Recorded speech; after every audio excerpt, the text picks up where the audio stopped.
We are live at North Wilkesboro Speedway in North Carolina on a beautiful day, and the anticipation builds toward one of the greatest comebacks in modern sports history.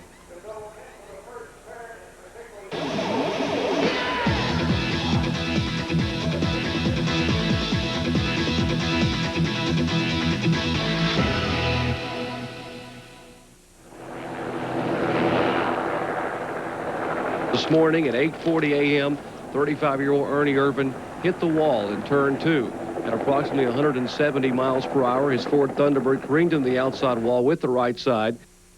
Doctors at an Ypsilanti, Michigan hospital brightened an otherwise dark weekend for NASCAR fans by stating Sunday evening that they saw no areas of irreversible injury in the brain of driver Ernie Irvan.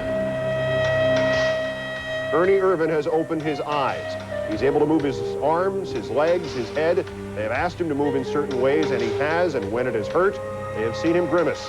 He remains on a ventilator, so he has not yet tried to speak. The Robert Yates Racing team brought in Rusty Wallace's brother Kenny to fill in for Ernie Irvan. But Irvan recognized and had limited reaction to visits by fellow drivers Dale Earnhardt and Mark Martin today. Something happened today that a month ago seemed unlikely to occur. Ernie Irvan went home to North Carolina. The injured NASCAR star was flown from Michigan to Charlotte to continue his rehabilitation at a clinic closer to his home. A week shy of 7 months since the terrifying accident at the Michigan Speedway that nearly killed him, NASCAR driver Ernie Irvan went back behind the wheel today at Darlington in South Carolina, and he set a track record.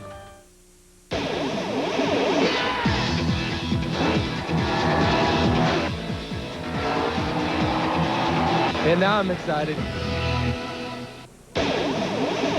When you reflect on what's happened to Ernie Irvan, the story becomes just that much more remarkable. 13 months ago, no one gave this man a chance to survive the night.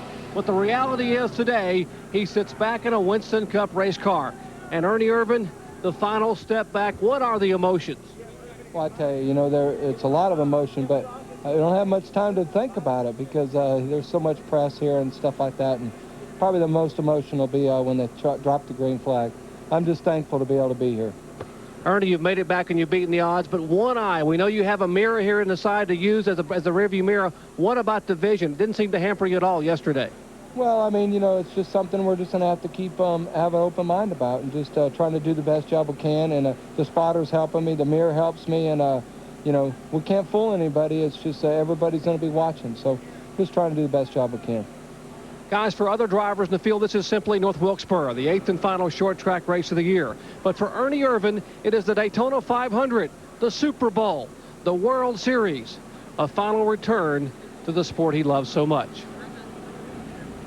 Folks, I don't think I've ever seen as much excitement as we had here in North Wilkesboro on Friday. Ned, it was like Daytona, the first race of the season. Oh, it was electrifying, no question about it. Not only in the garage area and up and down pit road, but also in the stands. You could just see it and feel it everywhere around here. And not only was it electrifying, Ernie Irvan was competitive. We wondered would he just come back and be an average race car driver, but I think he proved Friday qualifying and yesterday in that truck race, he is competitive. Yes, sir. He led the race there yesterday for a while. Unfortunately, had some mechanical problems, didn't get to finish it. That was a good test for him, and I think he survived that first test. Today will be a much bigger test. There's no question about it. But certainly, he is an inspiration to us all. ESPN, the world's leader in motorsports coverage, welcomes you to North Wilkesboro Speedway in North Carolina for the Tyson Holly Farms 400 NASCAR Winston Cup race. And it is a gorgeous day in North Carolina as we get set for 400 laps of competition.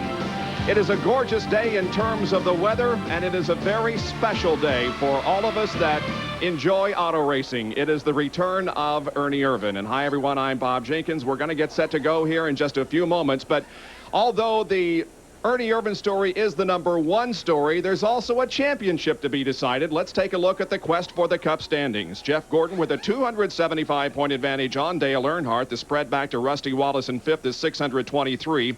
But then in the second 5, Terry Labonte is only 19 points out of 5th, and Ted Musgrave only 2 out of 6th.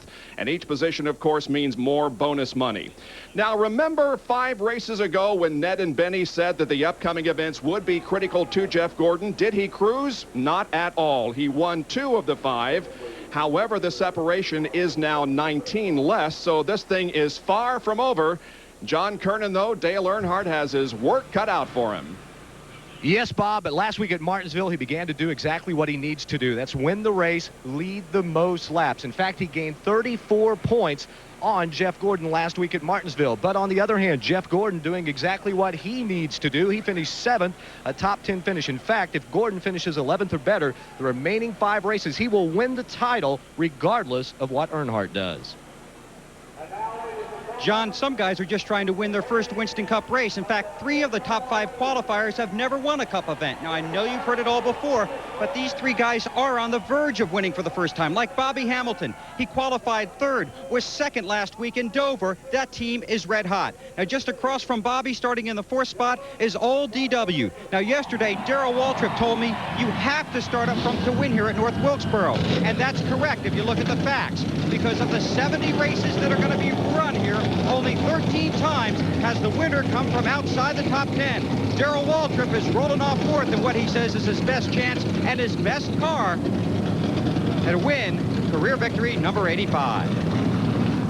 Well, we have an all Jack Roush front row. Not that much of a surprise for Mark Martin. 2 of his 4 poles this year have come on the short track at Bristol, Tennessee. But somewhat of a reprieve for our pole sitter, Ted Musgrave. His first pole in 1995. In fact, since July at Pocono, Musgrave has had 1 top 10 finish, that a 10th at Richmond. He finished 29th last week at Martinsville, Virginia, and cost him 2 spots in the point standings. He has not won a race, but many people believe that will change here at North Wilkesboro today.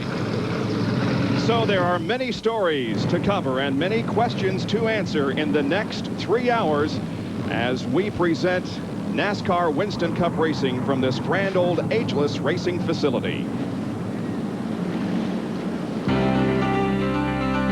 One of the founding fathers of NASCAR and a man we always look forward to seeing when we came to North Wilkesboro was Enoch Staley. With hard work and a great deal of determination, Enoch built North Wilkesboro Speedway in the late 40s and watched as the Speedway grew and NASCAR prospered under the direction of Bill France and later Bill France Jr. This is our first visit here since Enoch passed away, but we feel his presence here and take comfort in knowing that Enoch saw his track become a cornerstone in the NASCAR series. We'll be back in just a moment with the 47th annual Tyson Holly Farms 400 from the track that Enoch built.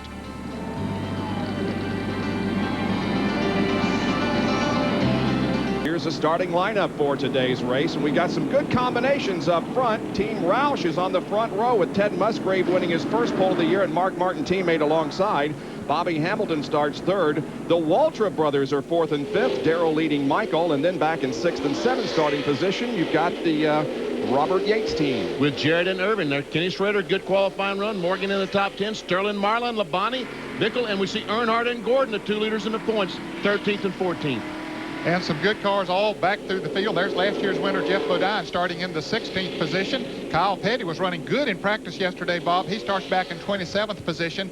So we can look to see some cars come up through the field. Slowest qualifier was Bill Elliott, and there were 4 that took provisionals to get in, including Cope, Andretti, Speed, and Presley. It's a big baseball day. Otherwise, we'll have complete coverage of that a little bit later this afternoon here on ESPN. But for right now, it is time to go racing, and we'll have information regarding the baseball games throughout our race here today. Well, the pace car pulls off, and we are set to go for 400 laps, 250 miles of racing at the 5/8 mile North Wilkesboro, North Carolina Speedway. Ted Musgrave leads them down, and his teammate Mark Martin is right alongside.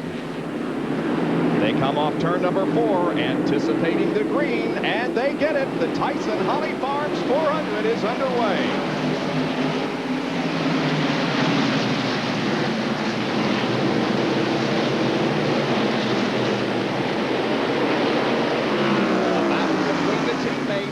Ted Musgrave has never led a lap at North Wilkesboro. Let's see if he leads this one. He will.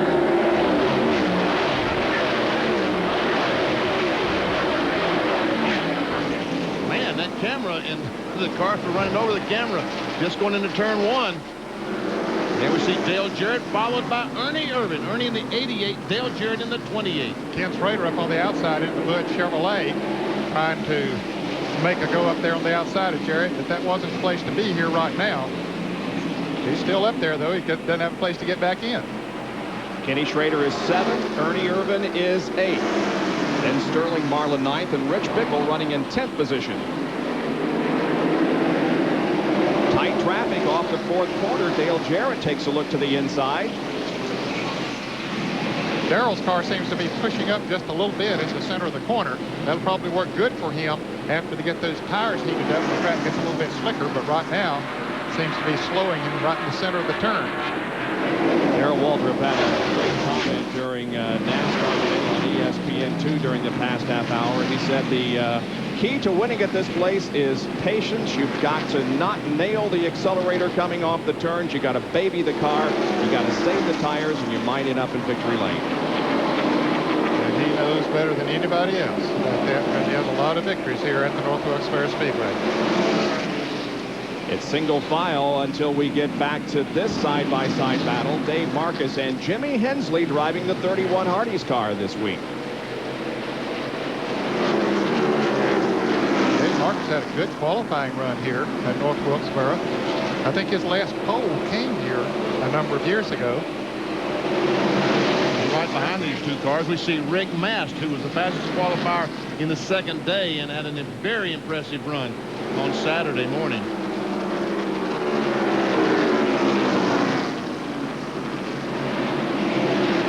Short track veteran Hensley trying to keep that position here. They're running back there in 21st and 22nd spot. And here is Bobby Hamilton, Bob, passing Mark Martin. And the continual excellent performance of Bobby Hamilton. He has just taken that car for great runs the last few races. Has now moved up to 2nd ahead of Mark Martin.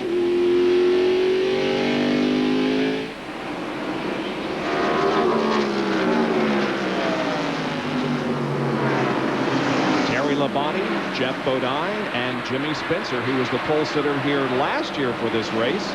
We had Team Roush on the front row this year. Junior Johnson team was on the front row last year with Jimmy Spencer and Bill Elliott. That's 14th and 15th. I guess Labonte is 14th, and Jeff Bodine is now 15th. Those touches that came off the second corner. Now Bodine gets the position down on the inside of the track. And Jimmy Spencer will try to come with him at least. The defending champion of this race, Jeff Bodine, was the last to entirely lap a field here last year. And there's some good battling, and it is Dale Jarrett moving to the inside of Ken Schrader. Well, actually, Schrader's moved to the outside of Jarrett. They've been following Darrell. Darrell's using that inside groove, and Jarrett's been trying to get by but couldn't do it. So Schrader said, hey, I need to go. I'm going to get up on the outside here. I believe I can go faster up there. And it looks like he's going to make it work. Schrader has passed Ernie. He's passed Jarrett, and now is trying to pass Darrell Waltrip. Waltrip running 5th. Hey, here's a battle for the lead. Bobby Hamilton to the inside of Ted Musgrave off of 2.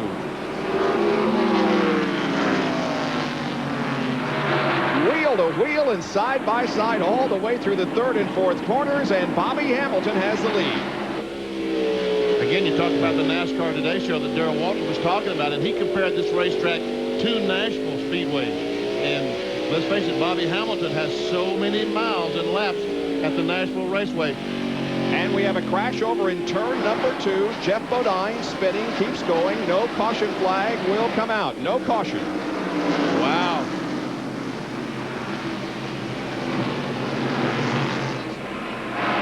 Jeff did a 360, kept going, and NASCAR wisely waited and did not throw the caution. Now we see that Dale Jarrett has decided to move up on the outside of Darrell Waltrip. Schrader was able to make the pass. He's going to give it a shot.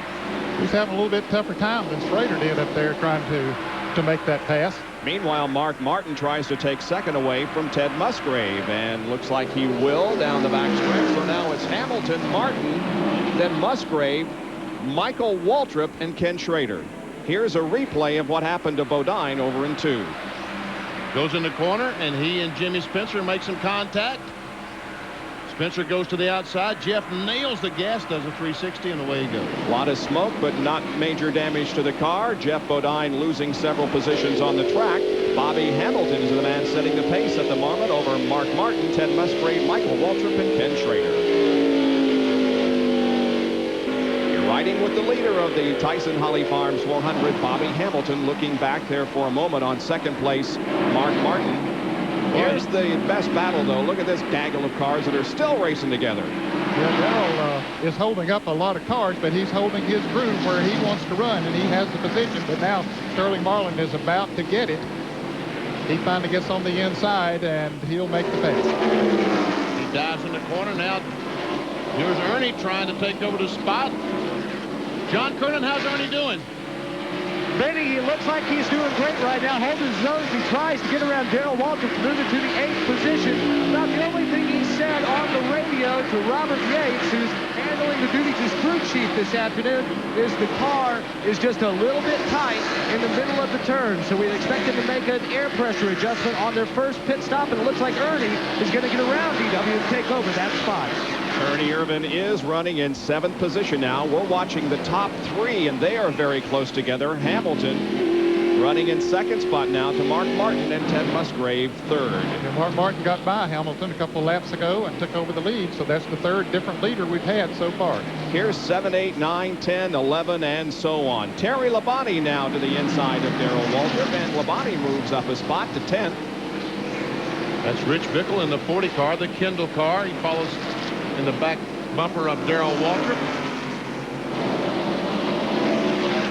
And you see the 2 championship contenders battling together on the racetrack. Jeff Gordon is 8th, and Dale Earnhardt is in 9th position. Jeff Gordon started 14th and has made a steady progress up to 8th position. By the way, his starting position of 14th, that's his worst of the year, in which he did not qualify in 2nd round qualifying. He took a 2nd round in New Hampshire and in Michigan, but other than that, the 14th, his starting position today, was the worst of the year.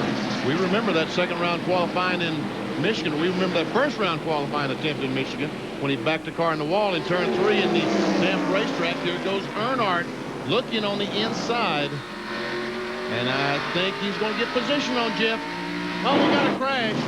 Several cars involved in an incident, including Bobby Labonte. Looks like Jimmy Spencer. Who else? Hut Strickland also involved. That's Hut. And then we see some damage to Jimmy's car. Backing up right near our camera, operated by remote control. There's Hut Strickland with a flat right front. And Bobby Labonte has the left front fender rubbing the left front tire. Here's a replay. Those 2 cars get together and just turn in front of Bobby Labonte. And Bobby had nowhere to go, so he spins it around that way, trying to keep from getting into the wall. Let's take a look at this angle, see what we can see. Can't see much. Looks like they got in trouble at the end of the backstretch as they went into the corner, and by the time they had reached the corner, they were touching and sliding. At any rate, it brings out our first caution of the day, and it also brings those on the lead lap, and just about everybody is except one, in for a pit stop.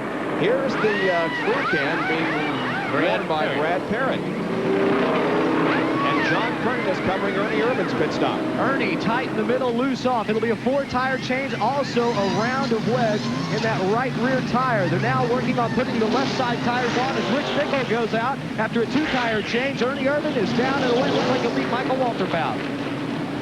Rich Bickle with the 2-tire change may have the lead as they come out. Everybody else scrambling for position to get back out on the racetrack. Earnhardt will get, there we see Hut Strickland's Quaker State car in the pits. Earnhardt will get in front of Jeff Gordon on this exchange of pit stops. There we see the camera on top of Earnhardt's car. So our first caution is out here at the end of 34 laps out of 400 in the Tyson Holly Farms 400. ESPN's live coverage this afternoon. We'll be right back. We are just about to go green. Bill Weber has a report on pit road. Bobby Labonte has been in twice. He came in, they changed left side tires. He came back and they changed the right side. The front of the car is bashed in. The hood is buckled. Some of the screens leading to the radiator also damaged. He could have an overheating problem. The green is back out. John Andretti was the only one of the 36 cars that did not pit, and so John Andretti has the lead. Running a close second is Rich Bickle, who came in for 2 tires. Bobby Hamilton is running third as they lap Lake Speed. I think those not taking any tires is going to take its toll here pretty early. Only taking on 2 will take its toll too. This track is very critical as far as tires are concerned, and here we see Rich Bickle passing Andretti up on the outside. Bickle has 2 tires, 2 fresh tires. Andretti doesn't have any. What was the strategy for not coming in, Bill? Well, guys, Tim Brewer told me this morning, he said, we don't want to gamble back there, but we have to. They have an atrocious pit position. He said, watch on the first stop, we're only going to take 2, but then he altered that. They obviously decided not to pit at all. Desperate for track position, and they want Sean to be very careful on the brakes here. Not a lot of success at this track. He's trying to hold off Rich Bickle in the 43 car with Mark Martin in the 16 charging. Well, one thing he did do, of course, was pick up 5 bonus points for leading the race, but to his outside now is Bickle and Hamilton as they both try to pass John Andretti, and Mark Martin is also right there. John has a report on Rich Bickle, who's now in the lead. Rich Bickle enjoying his moment in the sunshine right now. Jeff Hammond, his crew chief, said they decided to take on 2 tires just for track position to get their driver up front. They feel that Rich runs really well here. He was in that terminal trucking car a couple years ago. He ran here a really good run, was in the top 10 for quite a bit of that race. But now it looks like Bobby Hamilton with the 4 fresh tires is going to make a bid for the lead, Bob. Indeed, Hamilton is on the inside of Bickle as they go through the first and second corners. How about that? A couple of Pontiacs on fighting for the lead, Ned. Yeah, haven't seen that in a while. It's good to see. On short tracks in 1995, as Bobby Hamilton takes the lead, he has 5 top 10s, an average finish of 9th. He is 7th in the short track points versus 10th overall in the standings. We're talking about Bobby Hamilton. And we see Ernie Irvin right now as the 4th place car. There's the 5th place car of Dale Earnhardt, and Michael Waltrip and Andretti are battling for that 6th spot. And then we see Musgrave, Gordon, Labonte, Terry Labonte, that is. Boy, he runs so good at this racetrack. That Kellogg's car, he will be a factor before the day's over, or normally is. And he has that smooth foot that Darrell Waltrip talks about.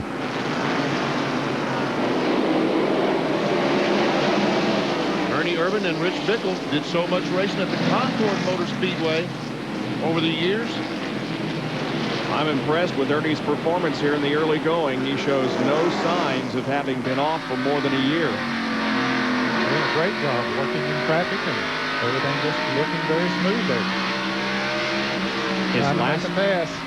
His last start, of course, was at Watkins Glen in August of last year, and then he went to Michigan, crashed, and was critically injured. We're watching Ernie from Dale Earnhardt. Group Cam. Got a little loose coming off the corner, it looked like that time. Dale Earnhardt wants to drive up on the outside of Ernie, but just can't quite make it. Ernie might have the position right now. Ooh, a little contact, or I don't know if there was contact. Might have been. Here he comes. Ernie Irvin has moved to 3rd position. And he's about to lose that spot. That's Dale Earnhardt, of course, trying to take over 3rd from Ernie.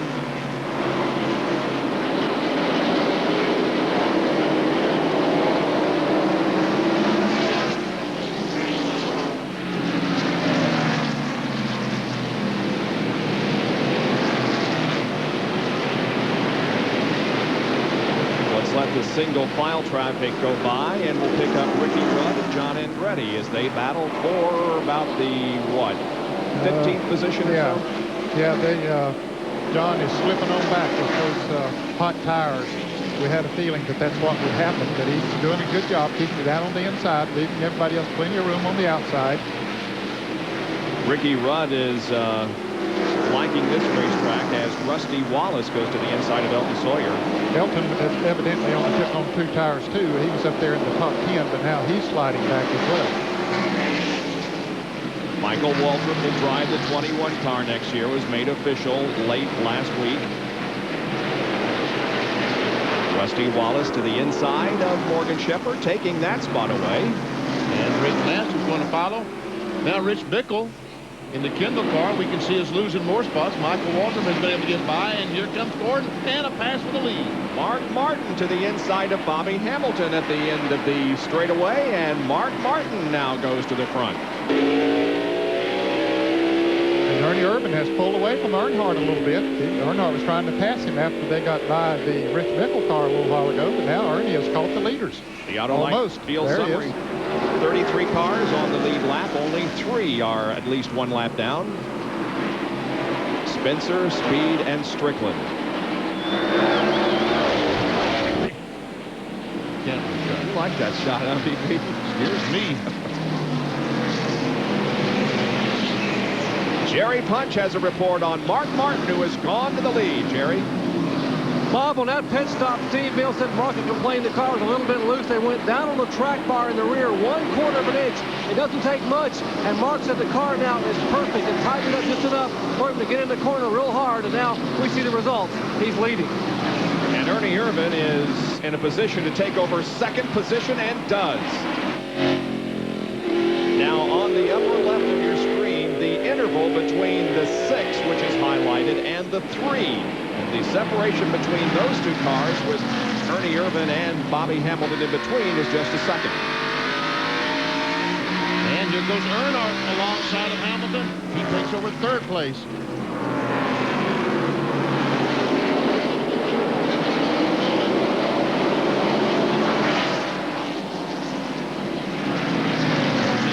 Chevrolet in 3rd. There's the 2 cars he's trying to chase. Ernie Irvin and the leader, Mark Martin.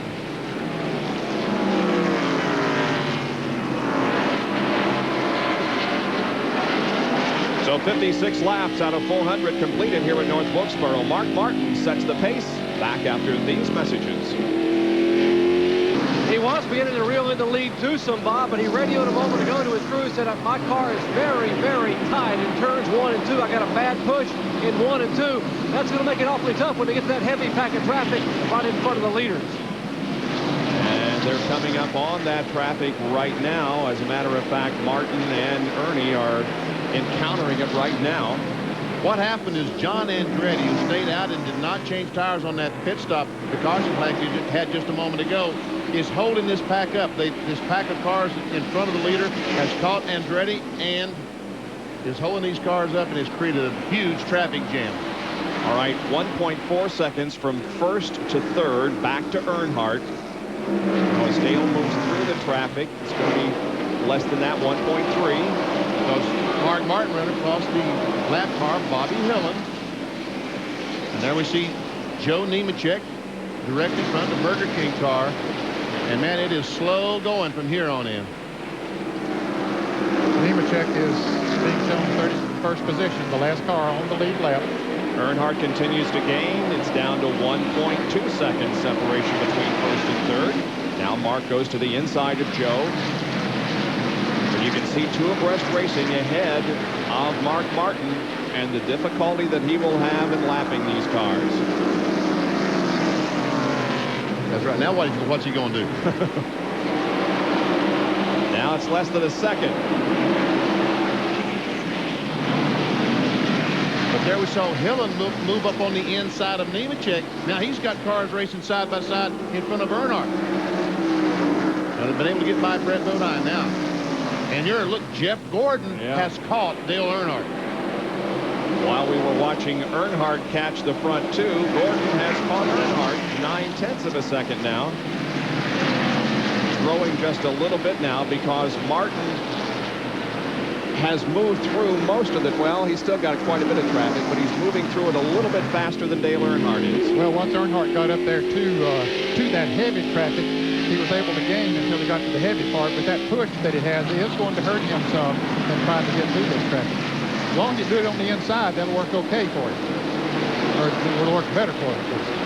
And he can't use the entire racetrack as he comes off the corner because of Hillin. Another car's been on the outside of him. And it's grown up to 1.4 seconds. So that's just a perfect example of how traffic affects a race and how you sometimes, when you're not running in traffic, can shorten the interval between you and the guy ahead and then back up as you encounter the traffic. You see Dave Martin sponsorship from the Olive Garden restaurants this week. There we see the 5-car go by. There comes Ricky Rudd. He is really coming, Benny. He started back in 24th position and is now up to 7th. He's another one of those that has a soft shoe, really knows how to get around this track. Let's go to the pits and Bill Weber for more on that. Ned, he's also got a lightning quick car. In fact, I asked Bill Engel after the morning practice on Friday what car they have here. He says the one we won with at New Hampshire last year and the one we're going to win at North Wilkesboro this year. He was the second fastest car in the morning practice on Friday and would have had a great qualifying run, but he slipped high in turns 3 and 4 and ended up qualifying 24th. He came through the field, was 14th in the first caution, then restarted 17th after some cars just took 2 tires.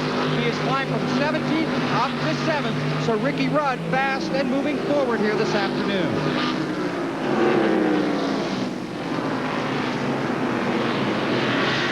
Well, Ernie Irvin having a little bit of difficulty negotiating the traffic as he tries now to get around the lap car of Bobby Labonte to try and catch back up to Mark Martin.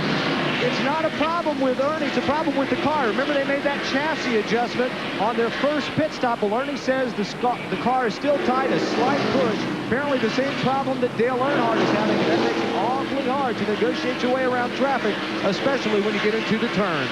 Well, now Ernie has passed Bobby Labonte, so it's a little bit clearer sailing for him.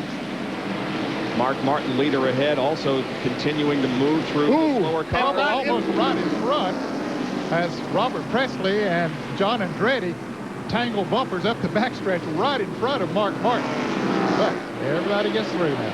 And we can see that Andretti is just slipping and sliding now. His car has 85 laps on those tires and just will not grip anything. Yeah, that's too much here on this racetrack. The pavement is pretty abrasive, and those tires wear off in a hurry.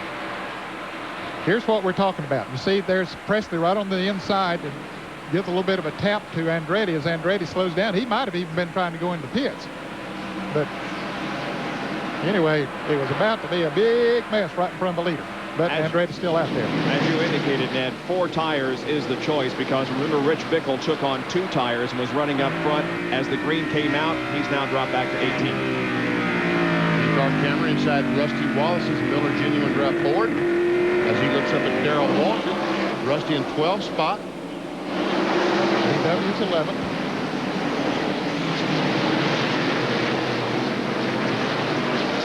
Here's Ernie to the inside of Ricky Craven. Hey, looky there. Jeff Gordon has passed Dale Earnhardt. Moving to 3rd spot. And of course, Jeff wants that black number 3 in his rear view mirror because he knows that if he keeps him there, he'll win the championship. Bill, John Andretti in. And they go to the right side first, shove in the Unical gas, then they bring the jack around to the left side. Plenty of fuel is in. Obviously, tires are a problem for this team. Tim Brewer elected not to pit early. It's cost them here. They're going to lose precious track position, go down a lap, put in 2 round wedge, and the 37 is away. So we're here at North Wilkesboro after 88 laps. Mark Martin is your leader at the Holly Farms 400.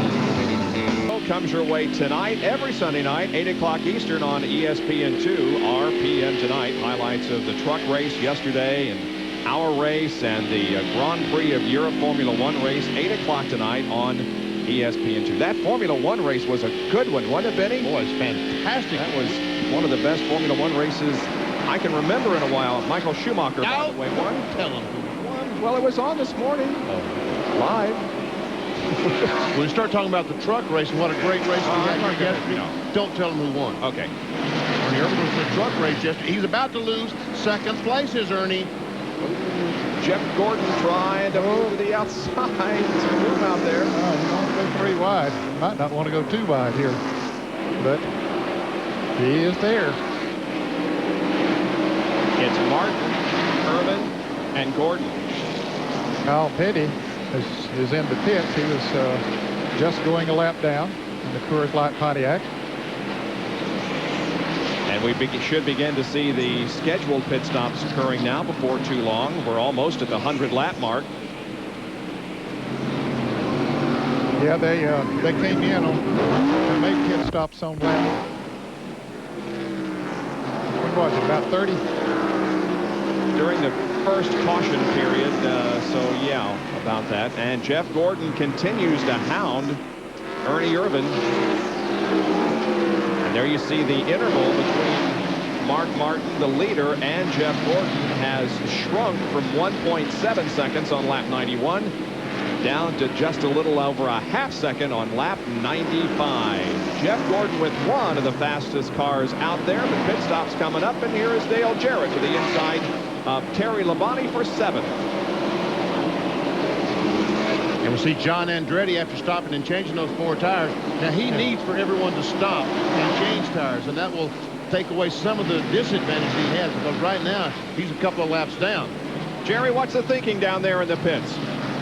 Well, they all pitted Bob on lap 33. I just talked to Steve Mill, Mark Martin's crew chief, and Steve said the track bar adjustment we made has our car running awfully well right now.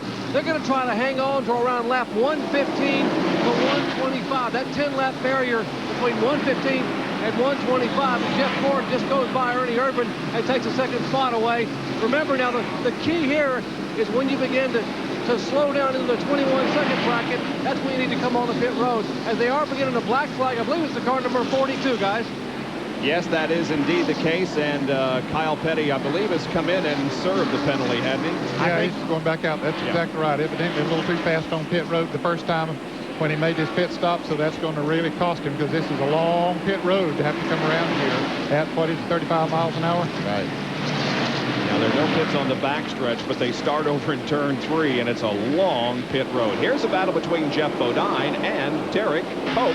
Remember, the 7 car of Bodine has already been in trouble once doing a 360, but he's coming back up and now has taken 14th position. Guess what? Again, huh? They just black flagged poor Kyle Petty again. Wow. Here he comes down pit road. Oh, man, he was good in practice yesterday, Kyle was. I thought he would be a factor in this race. But this is really going to cost him. He already was 3 laps down, and now this will cost him another lap. So Jeff Gordon is right on the back bumper of our leader, Mark Martin, and by the same token, Ernie Irvan is right behind Jeff Gordon. So a good 3-car battle here for the lead as they work their way through traffic again. Look at those cars bounce. This race, and here comes Gordon right on the inside of Mark. Oh, he got a good run off the 4th corner into corner number 1, and Jeff Gordon has the lead. He'll need to lead at the line to get the 5 bonus points, but it looks like he might do it. Well, Kyle Petty has been black flagged again. Man. This is the 3rd time. 3 Kyle, you're just going to have to really ease that thing around there. It has to go very, very easy. This has got to be very, very frustrating. Oh, it is. It's too bad. He's already gone 4 laps down now. And we see Ernie's coming in the pits. He's dropped off. He's coming in the pits. I would say this would be a scheduled pit stop. Ernie Irvan brings the Haviland Ford down for service. You can see how long the pit road is. He's now coming around turn 4. And trust me, Ernie, you better be patient because they are watching. They got that radar. Well, they don't really use radar, but they're watching. Looking over. Here's John Kernan. Still complaining the car was tight in the middle of the corners. We don't anticipate a chassis adjustment, but they did make an air pressure adjustment. Fair tire change on their 2nd pit stop. This one's scheduled. We're looking at everybody going about 65 to 75 laps on tires. That was the talk in the garage area today. Ernie sitting patiently waiting. The jack is dropped. They get all the lug nuts tightened. 21.4 seconds. A good pit stop for Ernie Irvan. That's very impressive for a brand new pit crew that's just been assembled for this first time they've been together. And we saw the Jackman on that 21 car. That's a Jackman that, oh, here we see the leader 3 abreast. Ooh, Jeff, you don't want to be in that position. He got out of it right quick, and here comes Mark Martin up on the inside. Ted Musgrave is in the pits, and Jerry Punch is there. Well, they've already changed right side tires. They made a major track bar adjustment. They lowered the track bar 2 rounds to try to tighten the car up a little bit. Lieutenant slid back in the back. They put the left side tires on, and he is down and away a little over 21 seconds for Ted Musgrave. He had dropped back to about 16th position when he decided to come in. Of course, he's the pole sitter and had been having some problems dropping back. Now Jeff Gordon in, moving through some of the slower traffic. That's Nick Trimble, the 15 car, who is running in 18th position that he's putting a lap on. Meanwhile, Ricky Rudd is now 3rd place, and Sterling Marlin comes out of the pits. I guess he's coming into the pits. Yeah, he's coming into the pits in the Kodak Film Chevrolet. Yeah, Ricky Rudd is just on the tear. Of the ball. And Jerry Punch will cover this pit stop by Sterling Marlin. Sterling Marlin, 3rd in the Winston Cup points, and he's trying to make up for that heartbreak a week ago when he lost the brakes at 15 laps to go. They are changing right side tires, spinning the windshield, and if it looks a little slower, they have a problem with the right front air gun. They need to bring the jack back. They did not get the lug nut on. The tire is jammed in the wheel well. Now they rejack the right side of the car. Now they tighten the lug nuts. Left side of the car. And here's the car number 20. As the seconds now tick away, over 26, 28, 29 seconds, and 31.3 seconds for Sterling Marlin. And here is Darrell Waltrip, a 10-time winner at North Wilkesboro Speedway, 9 times on the pole. DW trying to really put his gear together after a great run at Martinsville last week. Right side tires already going on the Western Auto Chevrolet Monte Carlo. Left side, Pete Peterson and company. Left front lug nuts on. Left rear, they have fueled the car, and now they will get ready to drop the jack. Trouble now a little bit with the left rear. They finally get the lug nuts tight, and DW is down and away. They're working with only 2 air wrenches, of course, and it takes a little longer, and we've seen a couple of problems already with Sterling Marlin and with Darrell Waltrip. Darrell Earnhardt is coming into the pits. He's way up at the far end of the racetrack, coming around corner number 4, and of course his pit is the very last one down toward turn number 1, so talk about a long pit road. And NASCAR can watch him come all the way down. They use the BASCAR system. They clock between those white lines that you see on pit road. Jerry Punch. And from overhead, the 7-time Winston Cup champions, Goodrich Chevrolet, will get service. They had a long discussion the last 10 laps about what they should do to correct Earnhardt's problem. They finally decided they would make an air pressure adjustment in the right rear tire. Right side tires already haven't gone on. Left side lug nuts being tightened. It's full of fuel, and he's down and away. Wow, what a great pit stop. 18.9 without the 3rd impact wrench. And here's the leader in the pits. Jeff Gordon comes in. Dale Jarrett relinquishes his 4th place to come in for a pit stop. Let's watch Jeff come down. Ricky Rudd also came into the pits up on turn 4. Here's Jerry again. Jeff Gordon told Ray Evernham, I'm a little bit loose. We need to add a little more bite in the car like we did the last pit stop. They have already changed right side tires. Thus far, they have made no change as far as wedge or track bar. The 28 car, Dale Jarrett, is also in. Left side tires going up. Here, Jarrett is down and away. And Gordon now, they wait. They finally drop the jack. And Jeff Gordon exits turn 1. And he beats Dale Jarrett out of the pits and Ricky Rudd. Here comes Ken Schrader in for a regularly scheduled pit stop. He had picked up the lead, but now comes in. Robert Yates' crew made a great pit stop on Dale Jarrett, 18.55 seconds, equal to that of Earnhardt. Wow. And once again, from overhead, we see the work on the 25 car, Jerry. Got a bird's eye view of the big Budweiser Chevy crew working on the Monte Carlo of Kenny Schrader. Right side tires, now left side tires. Schrader trying to make up for the disappointment in Martinsville when they had a caliper come apart and they lost all the brakes. They lost 30 laps in the pits. Ended up finishing 32nd. Would like to get a good top 5 run today. Left front lug nuts are on. He is off the jack. And Bobby Hamilton is in. We're watching the overhead action on his car. Guys, when all of these pit stops are finished, Ernie Irvin's going to have a huge lead as a result of coming in early. Jerry, go ahead. And they had a bit of a problem, as you saw, with the fuel. It couldn't get the first fuel can in, and the second fuel can went in very quickly, only 18.9 seconds. But I got to wonder if they got that car full of fuel. Well, you see, they don't need that much fuel. The cars have only run about 90 laps since they made that last pit stop, so they only need about 1 can of fuel to fill the car up. That's right. Yeah. They can go a lot faster.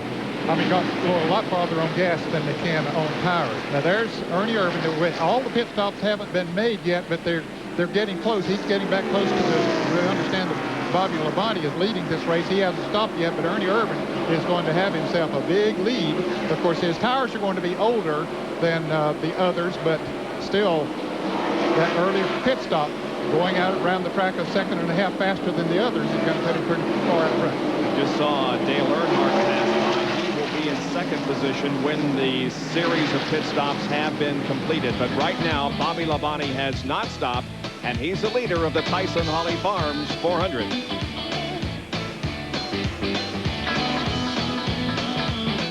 Back at North Wilkesboro Speedway in North Carolina for the Tyson Holly Farms 400. The 88 car driven by Ernie Irvin is in the lead. Second place is Dale Earnhardt, then Mark Martin, Dale Jarrett, and Jeff Gordon. Just a couple of laps ago, the 25 car has a little fresher tires, and Ernie closed up right on. He had passed Ernie just a couple of laps before that, and he and Ernie made some contact, and Ernie did a good job saving that car, Ned. Yes, he really did. His tires are a little bit older. Here comes Bobby Hamilton trying to get back in the lead laps. Ernie had built up such a big lead when the others made their pit stop. Well, and Bobby had a little bit of a problem in there. Bobby Hamilton is running in the 13th position. The 40 car was 2 laps down. Here's Jeff Bodine. Some contact between Bodine and Ernie. And that put Jeff Bodine back in the lead lap as well. He is running in 14th place. The 40 car is in 25th place. He's only 1 car down now. 1 lap down, I should say. Here comes Derek Cope up to try to unlap himself. He's in 15th. And it looks like Ernie's having some handling problems. Well, see, he's been out there a good while on these tires now. These other cars have fresher tires, and boy, it makes such a big difference here. That's exactly right. Ernie stopped just a few laps before these cars, and we can see just what a few laps on their tires, what kind of difference it makes to the adhesion they get around the racetrack. There we see Steve Grissom going a lap down to our leader, Ernie Irvin, and we'll put him another lap down. He's in 25th position, Steve Grissom is. Ernie Irvin led 17 of the 20 races he competed in 1994 before the crash. He has led 24 of the 29 races he has competed in with Robert Yates, and is currently leading this event in his comeback. From the road cam of Derek Cope, here's an Auto Light Field summary. We see Mark Martin has passed Dale Earnhardt to take over that second spot.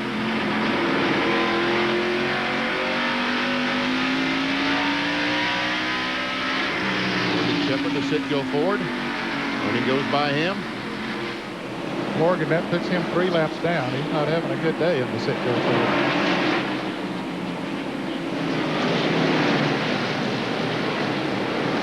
Derek Cope in the straight arrow Ford, still trying to get back in the lead lap. He is 15th, as Bob pointed out, 1 lap down.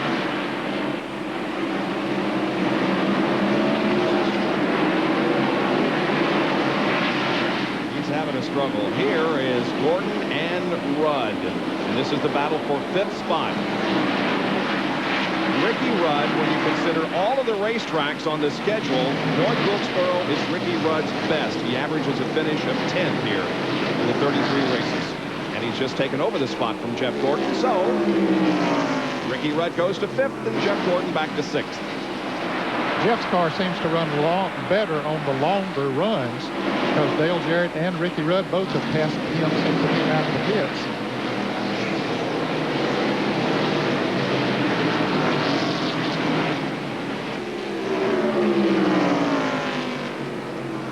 Now remember, before they made their pit stops, Ricky Rudd in the Tide Ford number 10 was one of the fastest cars on the racetrack. And so we'll sort of keep track of him and how he stands with everybody else. See if he can catch the leader, Ernie Irvin, now, if he in fact is still the fastest car on the racetrack. While we watch this battle between Rudd and Jeff Gordon, will tell you that Derek Cope did get his lap back, so there are 15 cars now on the lead lap. Watching the interval between 1st and 5th. It's 8.2 seconds at the moment. And about 4 3/4 of a second from 1st to 2nd. Down to 7.9 seconds now.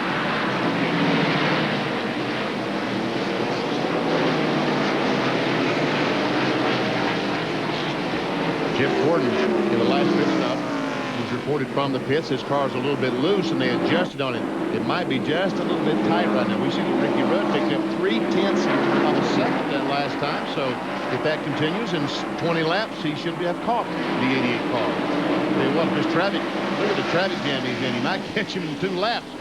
Wow. About to put Dave Marcus 2 laps down in 24th. And as far as on the track, there is the interval. Ricky Rudd got a little bit of traffic to go through as well. It remains at 7.6.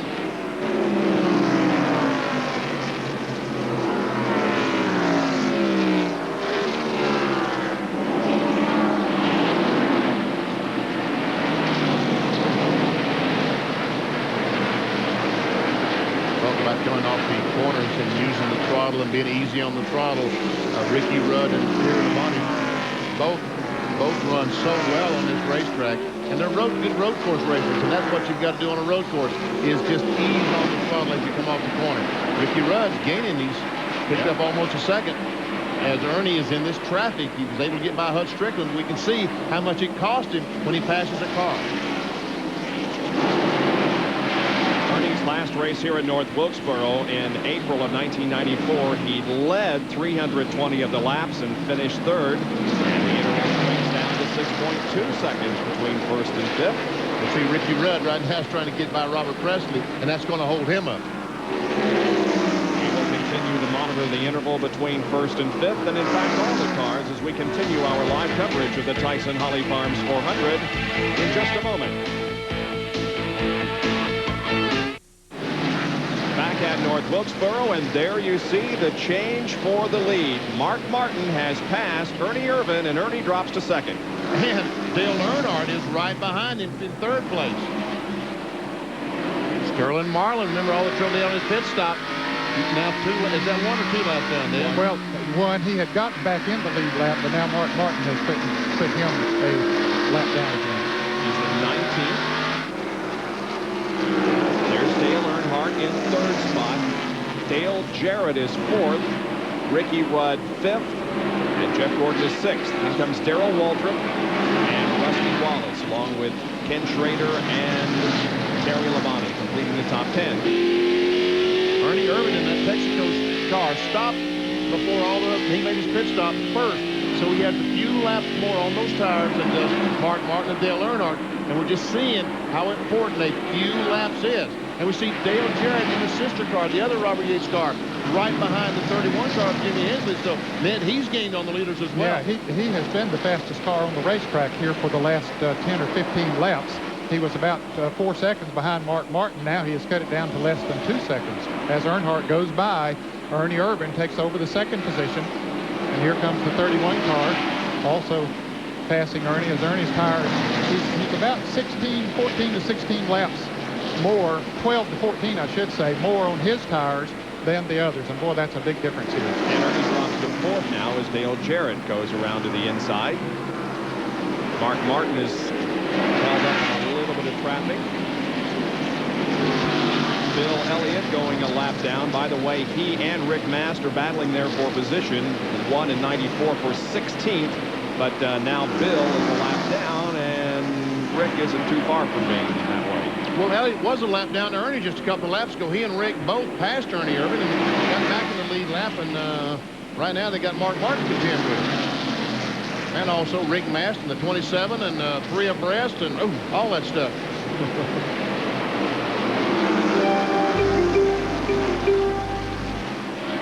Earnhardt and Martin separated by Elton Sawyer. Now Elton moves up high, and Dale goes to the inside.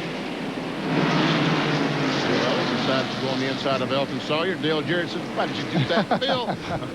Yeah, Dale thought he had to run down on the inside of him, but it didn't quite work because Bill let him go. He's not going to hold his fellow Ford competitor up too long. He don't hold anybody up too long. If somebody's faster, Bill lets him go. He's a fair race driver. He's a very good race driver, but he's fair on the racetrack.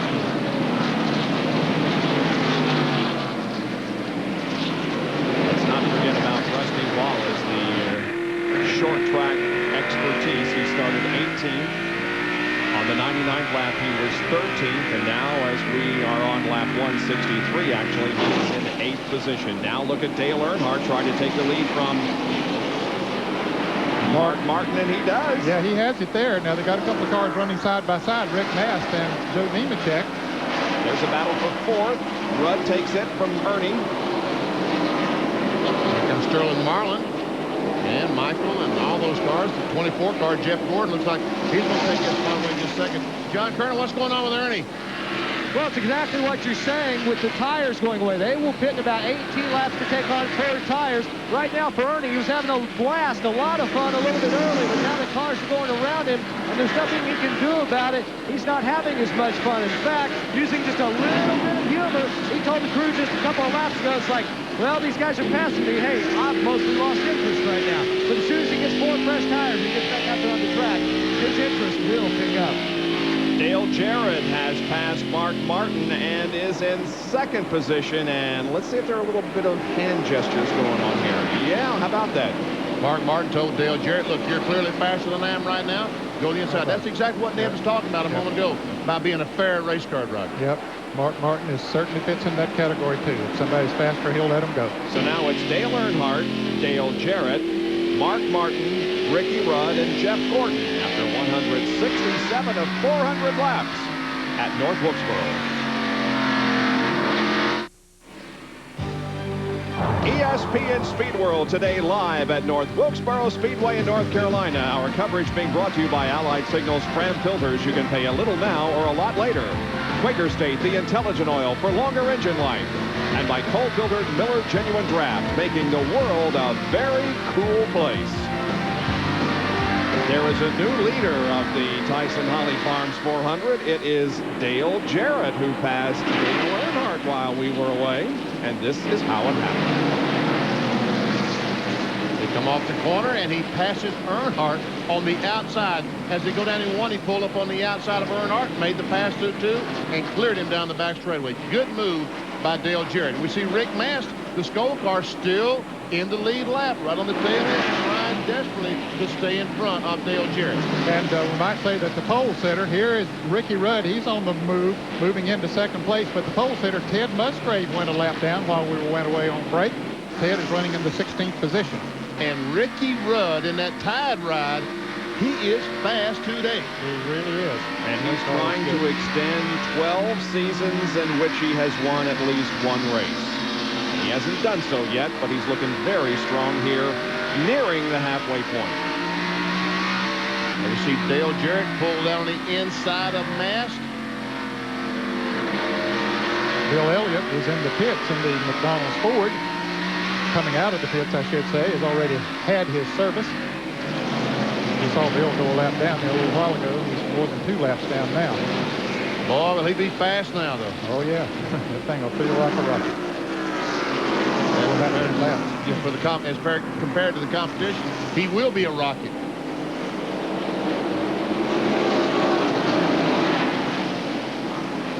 And Elliott has the leaders directly in front of him. About a half straightaway in front of him. As a matter of fact, there he goes by the 40 car, and there we see the 6, the 3, the 10, and the 28. And right now, the 28 behind the 41 car, Ricky Craven. Ricky, who bought part of that team this week. Yeah, I heard that. Locked himself in from the ride. Here comes Rudd. Is he going to go outside? He thought about it. Yeah. There's 1, 2, and 3. Jarrett, Rudd, and Earnhardt. Well, right there. Oh, okay. Thank you, Dale. Bob says, thank you, Dale, for coming in the picture, making me look smart.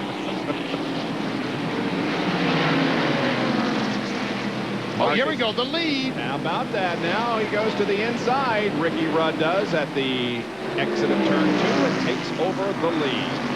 Now here's a battle between Rusty Wallace and Darrell Waltrip for 6th, and Rusty has it. I'm telling you, watching this race today is just like watching a clock pendulum go back and forth, and consistently today, Ricky Rudd has been fast. Earnhardt and Jeff Gordon. There we see Gordon going by the pole sitter, Ted Musgrave, the Family Channel car. Man. There's Jeff. And it looks like Rusty Wallace might be closing in on the 24 car. And Ernie Irvin is coming in. He's finally had enough of those tires. Yeah, he's been out there almost 100 laps on them, Bob. It's about 90, 94, I believe. John Kernan is there to watch Ernie's pit stop. John? Ernie pitted on lap 107, so that'll make it 76 circuits. And you see just a little bit of tire marks on that left side, a little bit of damage to the left rear quarter panel. Ernie has told them the car has been very, very loose as they service the right side, now swing around to the left. So they will put 2 rounds of bite in the car, having a little problem getting the jack under the left side, but finally they get the car up in the air. Ernie guns the engine, now he's down and away. We saw the Jackman on the 88 car. That's Mike Ford, the young man who came over from Sabata's team just a couple of weeks ago. So, boy, do they need him immediately. Sterling Marlin getting work done on the Kodak car, Jerry. They've already changed right side tires from left side tires. Oh, Bob. They also had 2 rounds of wedge in the car, and Sterling could not hear them. They had a radio problem. They actually wanted Sterling in the pit about 4 laps ago. They finally had to signal him with a pit board to get him to pit. Now Rusty Wallace has caught Jeff Gordon for 5th place as they battle side by side at the north end of the racetrack. But the lead is held by Ricky Rudd. Dale Jarrett, then Dale Earnhardt, Mark Martin, and Rusty Wallace. Stay with us. We'll be right back with more from North Wilkesboro.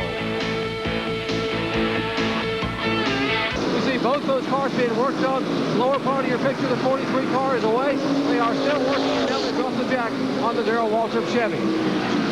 Wow, a frantic round of pit stops has been completed by almost everyone, and we have Bobby Labonte, who once again is making a late pit stop in the lead. Now, these guys are all racing for position. I don't know where they're racing for, but I know they're racing for position. Who? Dale Earnhardt, Ricky Rudd, and Dale Jarrett? Yeah. They're racing for second. Second, okay. Yep. Bobby Labonte is the leader. He hasn't made his pit stop. Remember, he stayed out a little bit longer the last time, hoping to catch a caution. We might mention that overhead shot that we have of the pit stops. Actually, we're tapping into the video system of these teams. That's what they use to tape their pit stops. And we're tapping into their video so that we can bring you that great overhead shot of some of the stops. Labonte comes in for his stop, and now that puts Dale Jarrett on the lead. Here's Bill Weber. Bobby Labonte jams on the brakes of the Interstate Battery Chevrolet. They go to the right side. They add the fuel. Remember, it's just 2 air guns now. The right side's quickly on. They fly around to the left side. This car has some damage from an earlier incident. Bobby Labonte with 3 wins this year, looking for number 4 today. Trying to get back out on the track. They pulled on the left side tire. Caught it away. That looks pretty good. 20.2.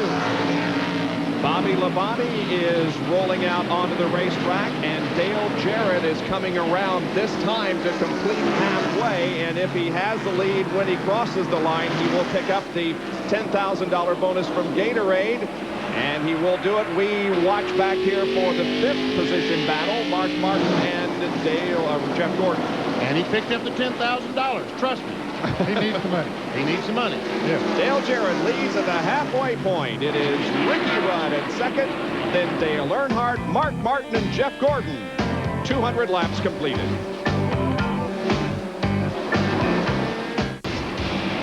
Big day in baseball, a fast-moving race here in North Wilkesboro. We're past the halfway mark all over in already in just a little over an hour.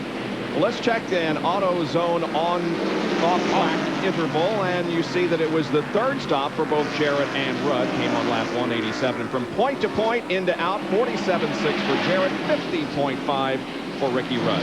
That's from coming in the pits to going out of the pits. That's the point in and the point out. And we can see 4 seconds ahead, and Michael Waltrip, the Pennzoil car, being lapped right now by Dale Jarrett. That's 13th right now.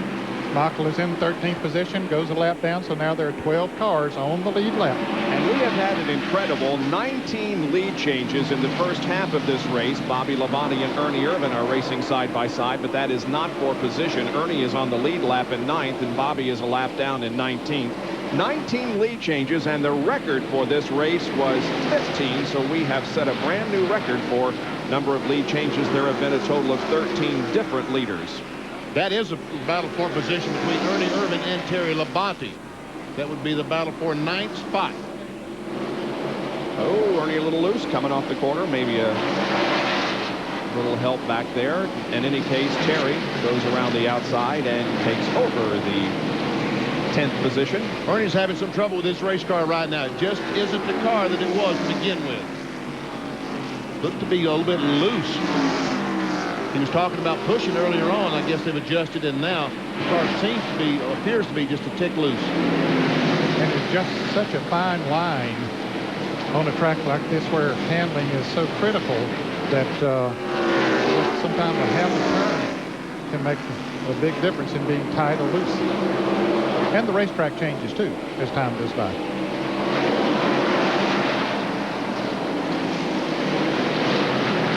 Terry Labonte has already won 3 races this year at Richmond, at Bristol, and at Pocono.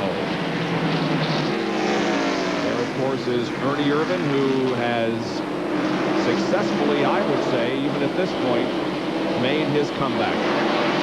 I would say so. I think he has done a great job. There you see the lineup. Dale Jarrett's leading. Ricky Rudd, Dale Earnhardt, Mark Martin, Jeff Gordon, Darrell Walter, Rusty Wallace, Kenny Schrader, Terry Labonte, and Ernie Irvan, the 88 car. That's the top 10 car.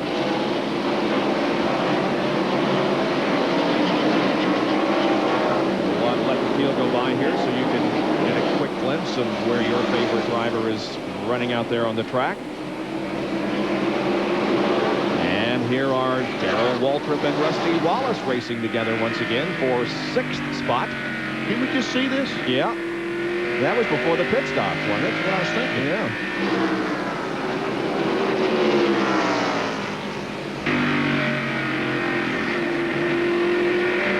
See Elton Sawyer in the Hooters car as Darrell goes by. There's a battle for position. Jeff Gordon takes over the 4th spot. Yep. And when it happens, we change it for you, so you'll be up to date all the time. Go back and watch this Waltrip and Wallace battle. By the way, the average speed of the race is 104.267. We have only had 1 caution period. And there's an idea of what the manufacturers are doing. 2 Fords up front, then 2 Chevys, a Ford, Chevy, Ford, Chevy, Chevy, and Ford. Of course, Chevrolet has already won the manufacturer's championship for this year. Bill Elliott went a lap down. Bill's running in the 12th position, so now there are just 11 cars on the lead lap. There we see the battle between Darrell Waltrip and Rusty Wallace up in the right-hand corner. So pick the race you want to watch and go ahead. I'll which one I'll watch. By the way, if a Chevrolet wins today, it'll be the 300th modern-day win for Chevrolet in the 711 modern era races.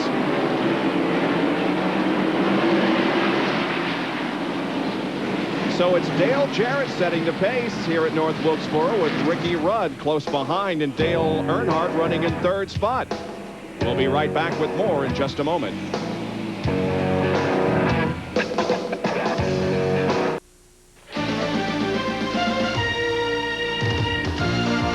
Trackbacks are brought to you by Quaker State, the intelligent oil for longer engine life.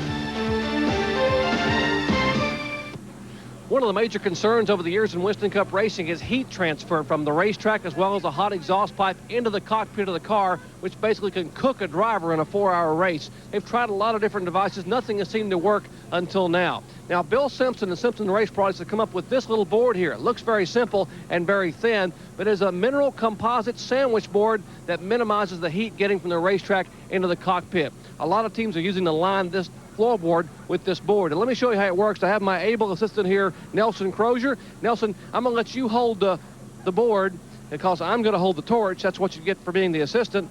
And we're going to show you that the heat really doesn't transfer. Look how thin that board is. I'm going to put this torch on the board, and Nelson can hold his bare hand behind that board, and we don't hear him scream. See, no screaming at all from Nelson Crozier. There is no heat transfer whatsoever through that very, very thin mineral composite board. This could be the salvation of many drivers, particularly on the short tracks, on hot afternoons. It's not a particularly hot afternoon air temperature-wise, but it sure gets hot in those cars, and there's Rusty Wallace's feet and the floorboard underneath there protecting him from the heat generated by the engine. Well, the exhaust pipes go right under Rusty's feet, And right off the cylinder head, those exhausts are about 1,200 degrees. So just about 3 or 4 inches from his foot, it's at least 700 degrees. That's why they have to have that space-age material to keep their feet from just cooking. And speaking of heat, the pennant races are really heating up. And already over on ESPN2, we're covering the Yankees and Blue Jays and keeping an eye on the Astros and Cubs. And right after our coverage of this race here this afternoon, we'll watch and track the other possibilities in terms of playoffs. Mariners, Rangers, Giants, Rockies, Athletics, and Angels. This is the place to be to find out who makes it and who doesn't make it into the playoffs.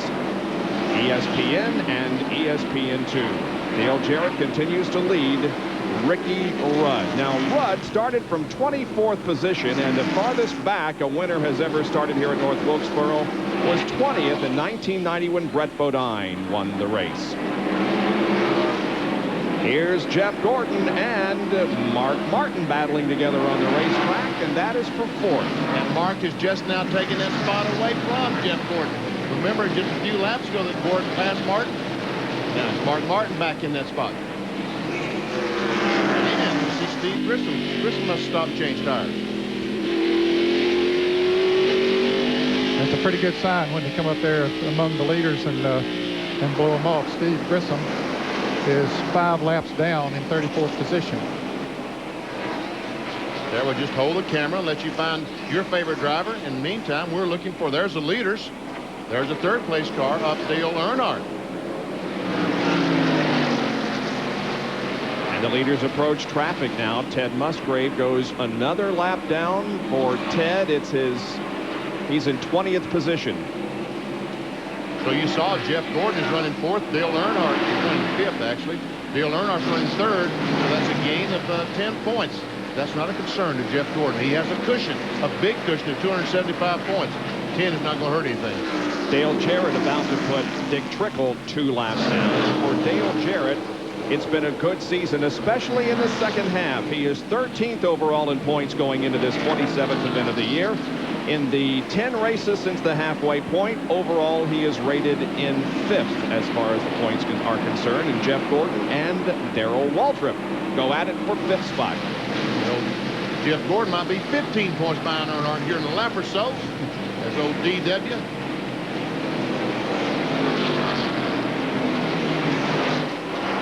And looks like he's going to take the measure of Gordon. Looking back from Bobby Hamilton's car, Bobby was among the top contenders earlier in this race. He's currently 15th, a lap down. Now, meanwhile, Dale Jarrett's still behind Dick Trickle. The Ford Quality Care car just can't get by. Well, they ran up on some other track there that Trickle was able to pass, and so they had to sort of hang on. Here's a battle. Rusty Wallace trying to take over, what, 6th place from Jeff Gordon, and he does it. So Gordon has lost 10 more points all of a sudden since I started talking just a couple of minutes ago. There's racing everywhere. Here is Terry Labonte running alongside Bobby Labonte. That is not a battle for position, however, as Bobby is a lap down in 16th, while Terry is 8th. We see that Dale Earnhardt is almost 2.5 seconds behind the leaders. Dale Jarrett the leader, Ricky Rudd in 2nd. There we are, the Texaco and the Tide car that's running 1-2. The 15 car of Trickle is a lap down. There comes Earnhardt. And it's 2.2 seconds now between 1st and 3rd. We see that Dick Trickle is in fact holding up the leaders. Oh, Dale Jarrett tried to go on the outside of Trickle, put him a lap down, and Trickle is about to get the black flag. They pointed it at him. Now he moves to the inside. Jarrett goes up on the outside, but they get 3 abreast, and that won't work. So now he'll have to try it again here. And we might mention for all you Bill Elliott fans that Bill is back in the pits. And it's 1.8 seconds now, interval between 1st and 3rd. Well, the problem is that they're hung behind Trickle and they just can't go anyplace. Yep. Pit stop should start for those running up front in 10 or 12 laps. So we'll take a break so that we'll be back to cover all the pit stop activity for you from the Tyson Holly Farms 400. ESPN Speed World coverage of the Tyson Holly Farms 400 from North Wilkesboro being brought to you by Valvoline, the #1 choice of America's top mechanics. By the Robert Bosch Corporation, makers of Bosch Platinum, the ultimate spark plug. And by McDonald's. Have you had your break today? We're 251 laps into the Tyson Holly Farms 400. It is still Ricky Rudd, followed by Dale Jarrett and Dale Earnhardt. Yeah, Dale Earnhardt closely follows Dale Jarrett, as we can see from the camera on top of the Goodrich Service Chevrolet. That's the leader of the orange car. In front is, there we see Ted Musgrave. Yeah. He must have stopped putting the tires on that car. He did indeed, Benny. He stopped, and he's now 23rd position, 4 laps down. You know, as we watch this race and enjoy it today, there's a lot of military folks all around the world that watch ESPN and enjoy the races, and we've gotten a couple of letters today from some of them. One is from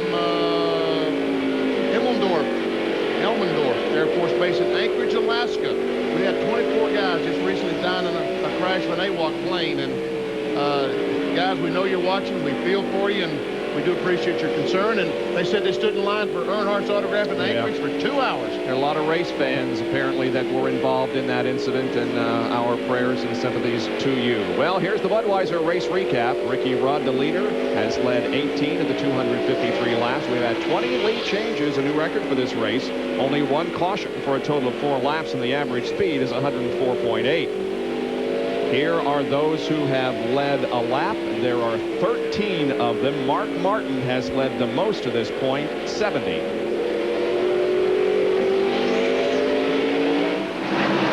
Both Jeff Gordon and Dale Earnhardt have led laps, so they are equal in terms of bonus points. And there are the final 3 drivers who have led a lap here today, and all 36 cars are still running.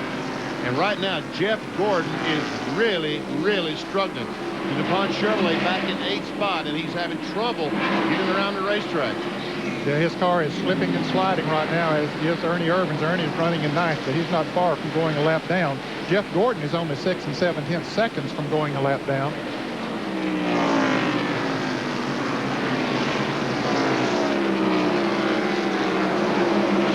If there's something wrong with the car, it's just a chassis problem and the worn out tires on the DuPont Chevy, but he is really struggling. 7 wins in 1995 for Jeff Gordon at Rockingham, Atlanta, Bristol, Daytona, New Hampshire, Darlington, Dover, and of course the leader of the point standings. With only 4 races remaining after the checker drops on this one.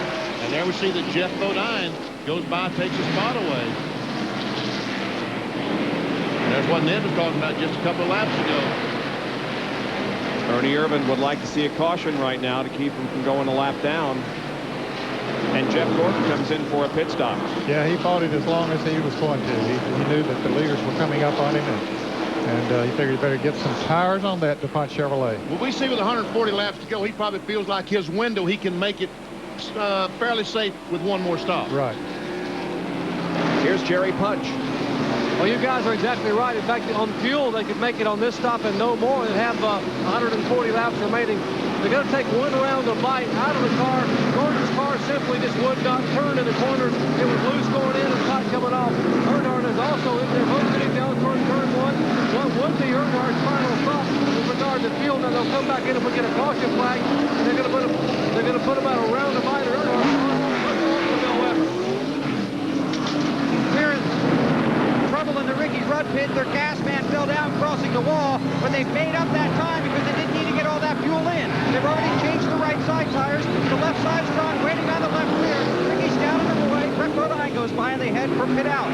Michael Waltrip is on pit road.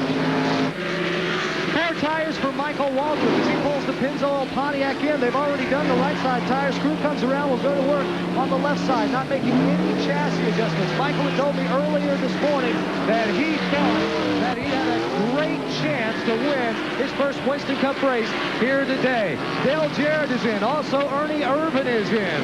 There will be 4 tire changes all the way around. Poor Ernie Irvin, he wants 2 rounds of bite put into the car. The car has just gotten terribly loose with him. Now that he's pitting with most of these others, there the chassis adjustment isn't left. He's now in sequence with them, so to speak. Dale Jarrett getting a chassis adjustment a half around on the right rear. Left side's on for Ernie Irvin and for Dale Jarrett. They both bleed. Terry Labonte is also in. Right side tires will go on that Kellogg Chevrolet Monte Carlo. Gary Dehart's led crew already working on that left side. Gary, in fact, making sure getting that windshield extremely clean as the sun dips below the horizon. It gets hard to see. Let's go down to Darrell Walters' pit and Jerry Punch.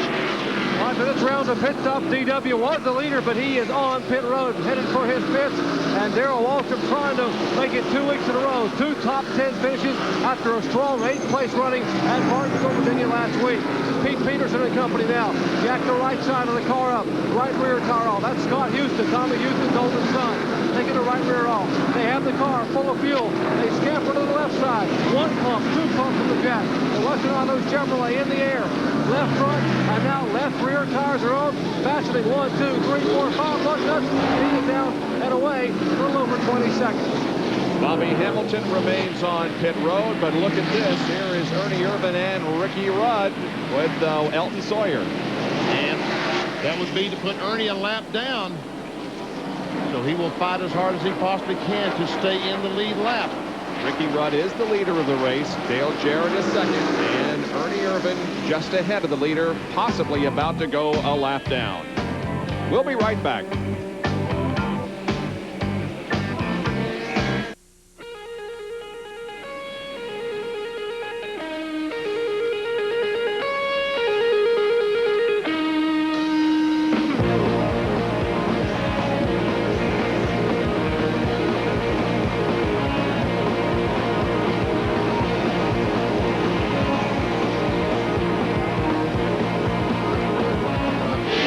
To conclude another year of coverage of NASCAR Winston Cup competition. Only one more telecast for us after this one here today at North Wilkesboro. You're watching the standings as they stand right now. The top 15, 13 cars are on the lead lap.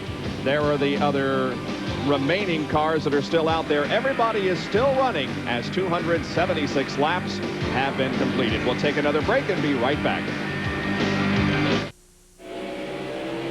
Bob Jenkins, Ned Jarrett, Benny Parsons, John Kernan, Bill Weber, and Dr. Jerry Punch back in North Wilkesboro Speedway in North Carolina. The Tyson Holly Farms 400, 281 laps completed. The leader is Ricky Rudd. Second place is Dale Jarrett. Third, Dale Earnhardt. Fourth, Mark Martin. And fifth is Darrell Waltrip. And you see the leader going by John Andretti, the Kmart car, putting John a lap down. Yep. He was in 13th position. John was on the lead lap. He's gotten back in the lead lap because he's way off sequence in terms of pit stops. But now, as we indicated, he is a lap down. However, he may be playing some pretty smart strategy here as far as pit stops are concerned.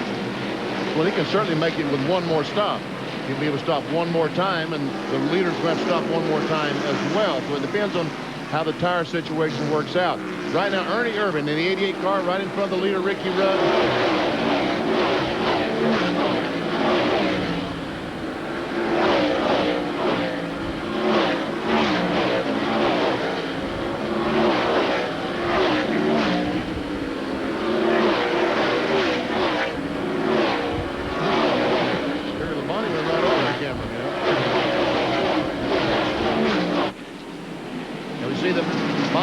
Has passed the leader of the race, Ricky Rudd, to get a lap back. And there we see Rudd, Jarrett, and Earnhardt. 1, 2, 3, nose to tail. They have been in some heavy traffic since they came out of the pits, made their pit stops. Ernie Irvin has been able to stay out in front of him. In fact, he's pulled away from Ricky Rudd a little bit to stay in that lead lap. On the roof cam of Dale Earnhardt's car, he's running third. Right now we have Hamilton and Elliott side by side. Elliott going a lap down. He's in the 12th position. Now, fans are wondering, say, well, we saw him go a lap down about 30 or 40 minutes ago. Yeah, but he came in, made a pit stop, ran some real fast laps out there, and when the others made their pit stop, that put him back in the lead lap. But now his tires are older, and so they just motor right on by him, so put Bill a lap down again. Hamilton is now one lap down to the leader. He was 2 down in the SCP Pontiac.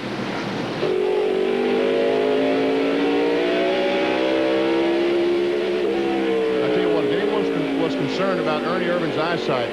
The last 15, 20 laps, as he went through all that traffic he had to go through, it looked like he's got no problem. He did a great job going through there. Very impressive. That was some tough traffic he came through. He's still in some of it, too, trying to get around Bobby Labonte. It's been impressive since the drop of the green flag, in his 7th starting position. Has led this race. Oh, I'll lock down our camera here. Watch for your favorite. There's our pole sitter, Ted Musgrave, coming down. He's 19th, 2 laps down. Bobby Hill in there, Michael Waltrip, Jeff Gordon, Gary Labonte, Morgan Shepherd, Nemechek, Ken Schrader, and we're back to the front again. Here goes Rudd trying his best to get on the inside of Hamilton. Can't do it. He can't be too aggressive because he has to be a little bit defensive, because if he gets up on the outside, Jarrett will go by on the inside. Ernie Irvin was finally able to get by Bobby Labonte. With the glimpse of them as he went by. There they are. Labonte is running in 16th position, 1 lap down. Bill Weber has a story on Ricky Rudd, Bill. Well, Ned, there's a lot going on down here, not the least of which that Rudd has won 12 races in each of the last 12 years, and he's shut out so far this year. They'd like to make it 13 here today, but Bill Ingles coaching him around the track, and Dale Tangle, his spotter, is helping Ricky work through traffic. Right now, they really like Bobby Hamilton to let him get by. They think they're a little bit faster, and they want to be careful because they do have Jarrett right on their back bumper, but they like to get by the STB Pontiac and then maybe stretch things out a little bit. And, of course, Dale Earnhardt is right on the back bumper. In fact, he's up beside it. Dale Jarrett trying to take over second. Couldn't quite do it off of turn 2. Man, Jarrett's car seems to be, they made a chassis adjustment on it, tightened it up a little bit, and it looks like it's maybe a little bit tight in the center of the corner since they did that. Here we go, Rudd once again on the inside of Hamilton. Well, looks like he may have it this time. He's got that nose up there. If he keeps it up there going into turn 3, he definitely will have it. Yep, he's going to get it this time. Oh, I don't know. Had to back off, but now he'll go around. Yeah, the train will go by now.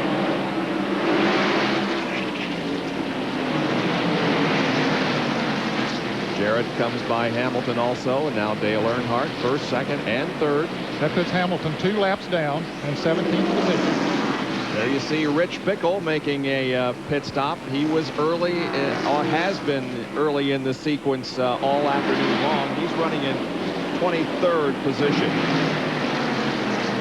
Hey, now here's Jarrett looking to the inside of Rudd. Well, he gets his nose up there, but Rudd will beat him into the corner. Take that bottom line, which is where he wants to be. Now Jarrett will try it off of turn 4. He might have him enough this time to get up alongside him going down into turn 1. Yep, well, I believe he does. Dale Jarrett racing side by side with Ricky Rudd for the lead. Now here's where he'll get him going into turn 3. And probably bring Earnhardt with him. Yep, he will. Absolutely. Dale Jarrett's best North Wilkesboro finish in 16 races, 9th in this event in 1993. He's only led 31 laps here in all of his prior races, so it's a good day for Dale Jarrett at North Wilkesboro.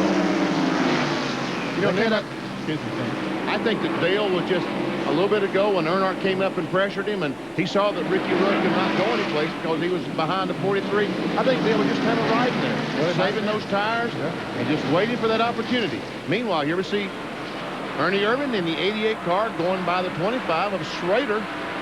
That's for 10th place.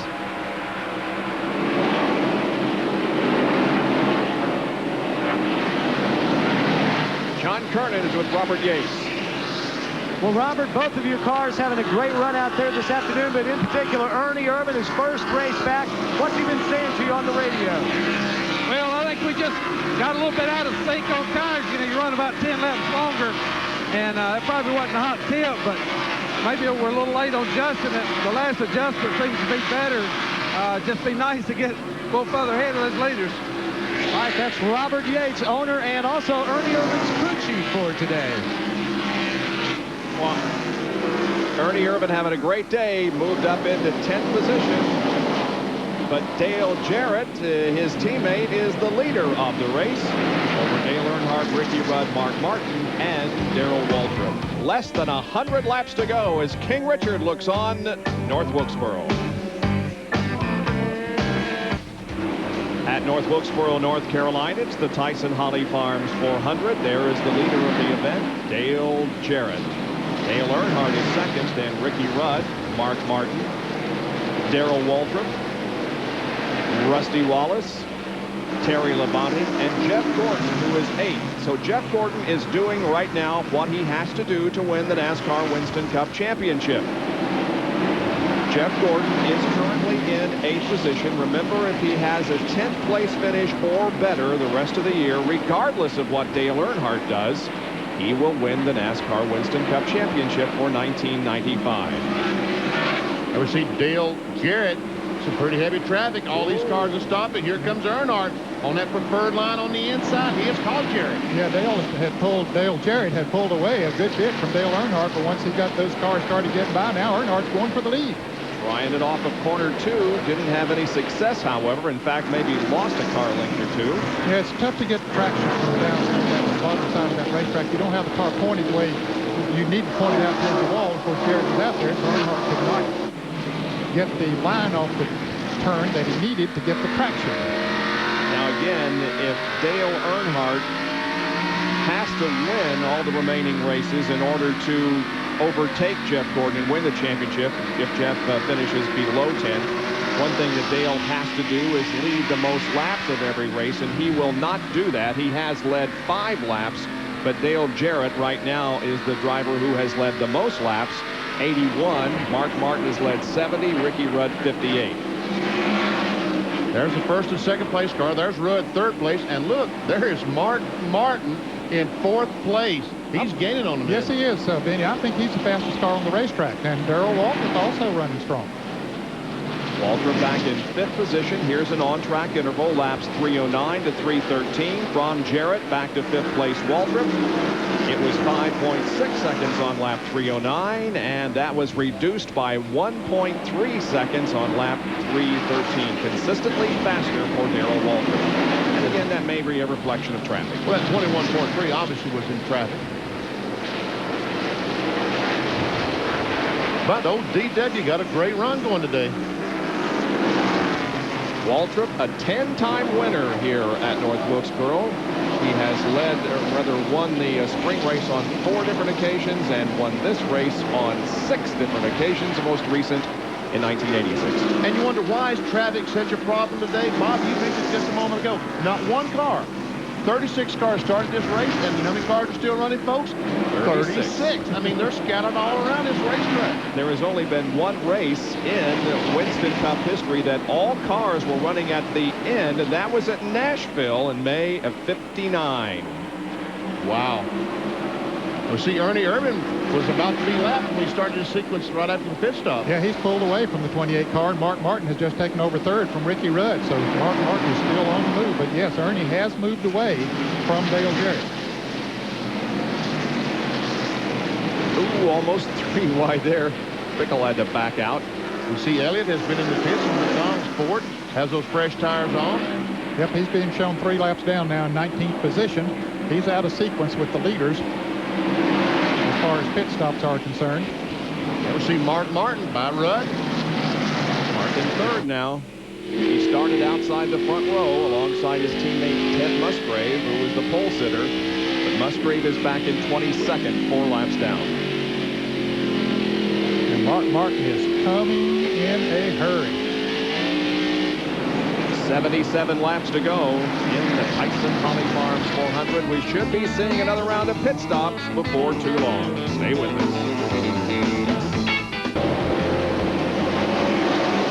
Indeed, the last scheduled round of pit stops occurring. Points leader Jeff Gordon in for a stop. We're watching from his overhead camera provided by the crew. And he is on his way once again. Dale Jarrett coming into the pits as well, and Dale Earnhardt. Both Dales headed for the pits. Michael Waltrip coming in the Pennzoil Pontiac. Here's John Kernan as he watches the stop by Dale Jarrett. Dale Jarrett, the leader, making his way down on pit road. It'll be a 4-tire change, 71 laps to the end. This will be the final pit stop if it stays green, if we have no cautions. And oh, the 15 car, Dick Trickle has spun. No yellow. Yellow is not out yet as he spun. Oh, man. Earnhardt goes right to the pits, didn't stop. Apparently his spotter thought that there was going to be a caution. Left side's now going on Dale Jarrett's. Terry Labonte is also in for service. Jarrett now is down and away. Labonte, they are working on the right side for him. And Ernie Irvan will pit the next time by. Let's go down to Mark Martin's pit. Right side tires going on the Valvoline Ford Thunderbird for Mark Martin. They clean the windshield. It'll be his final stop. Thus far, no chassis adjustment. They will scamper to the left side. Make sure they get that windshield nice and clean. The sun is a glare. And Dale Earnhardt will now come back down pit road after being told that there may be a caution flag. And let's go back to John Curtis. Ernie Irvan is in for a 4-tire change. They make a chassis adjustment in that left rear, trying to tighten it up just a little bit. It was about a half a round. Let's go down to Jerry Punch. And Dale Earnhardt goes back down pit road, and he is radioed to prove that he is on 7 cylinders. He is on 7 cylinders, so apparently Earnhardt's luck not holding here today. They will change right side and left side tires. And the right side tires going on now. Andy Peatley's camping around. Here's David Smith. Slides a jack beneath the left side of the car. Earnhardt had a puff of smoke come out of the car about 15 laps ago, and suddenly the car began to slow. So they've obviously lost the cylinders. Let's go to Bill Weber. Bobby Labonte in. The right side tires are on. It will be a 4-tire change on the Interstate Battery Chevrolet.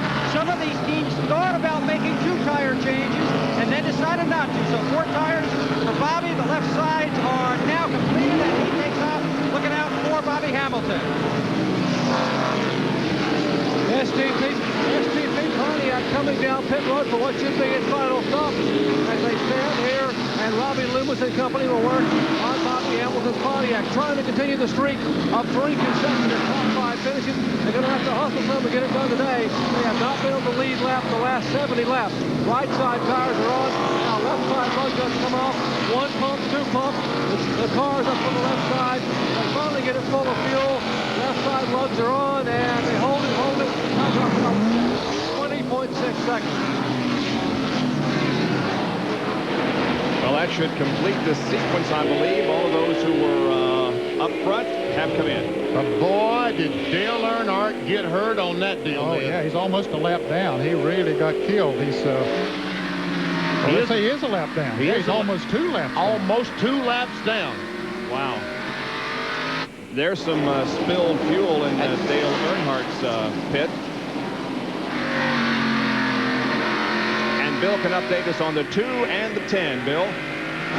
Yeah, Bob, Rusty Wallace came in. He got 4 tires and fuel. Ricky Rudd came in, and he also took 4. And they made a chassis adjustment and then sent him back out with a full load of fuel to go the final 60, 70-plus laps of this race. So Rusty back in 5th spot now, started in 18th. Dale Jarrett, the leader of the race, comes up on some traffic. Boy, he is in some heavy traffic, and Mark Martin is gaining on him, and so is Ricky Rudd, who came out of the round of pit stops in 3rd place. So it's Jarrett, Martin, Rudd, Darrell Waltrip, and Rusty Wallace, the top 5 in the closing laps at North Wilkesboro. Back at North Wilkesboro, this is the final short track race of 1995, and to say the least, short track racing can be very, very dicey. We have seen some incredible racing here in the last few laps, including this little incident.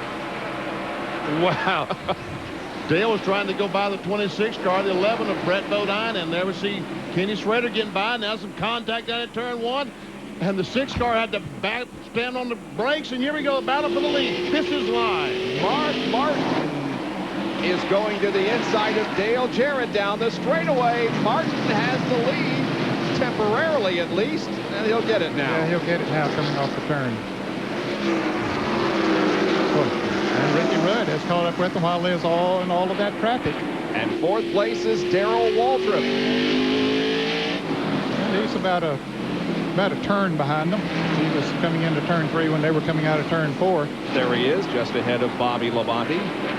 And again, Dale Earnhardt has apparently dropped a cylinder. He is a lap down all the way back in 15th.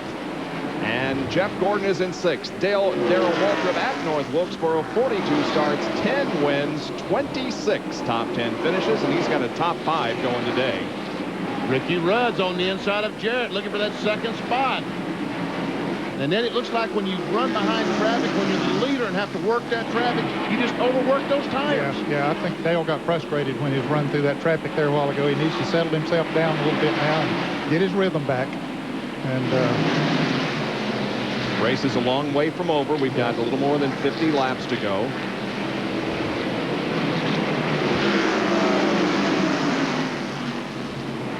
Apparently Dale hasn't mentioned any problems that he feels.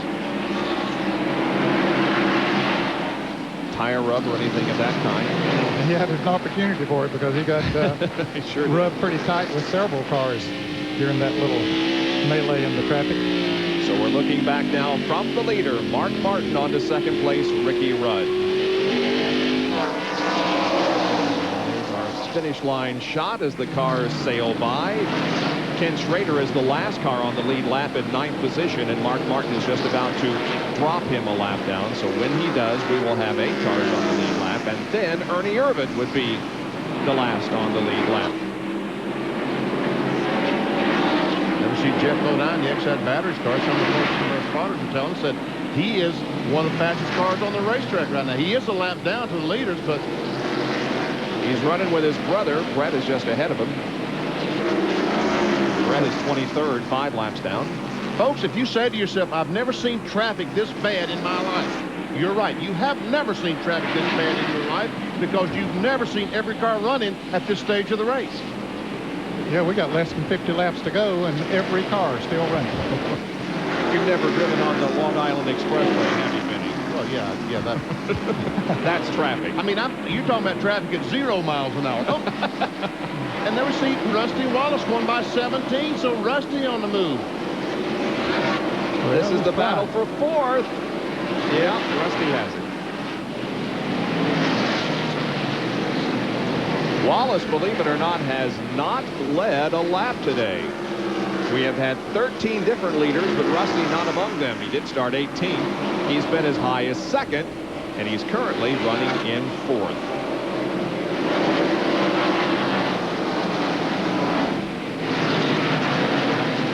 There's Derek Cope. He's in 12th position, just 1 lap down. Derek having a good run today. Had to take a provisional to get in this race. Waltrip's coming in, Ned. Hey, that's an unscheduled pit stop. Hasn't been long since he was in the pit. Wow, so he takes himself out of a top 5 here. He was running 5th. Darrell Waltrip in for an unscheduled pit stop. Jerry Punch.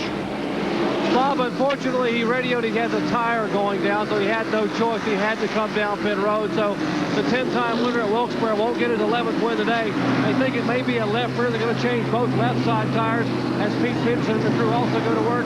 And also an unscheduled stop for Ted Musgrave in the family channel Ford. He comes down pit road, also thinking he may have a vibration. Waltrip is down and away.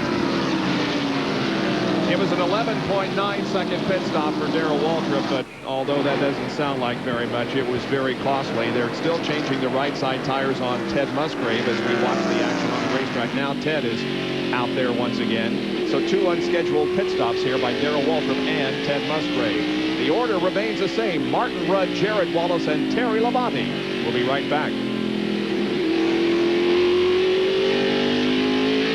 All right, thank you, Brett. Well, if you got picture-in-a-picture, this is the day to use it over on ESPN2. We're covering all the baseball playoff action with the Yankees and the Blue Jays and the Astros and the Cubs. You just heard that the Cubs are pounding the Astros.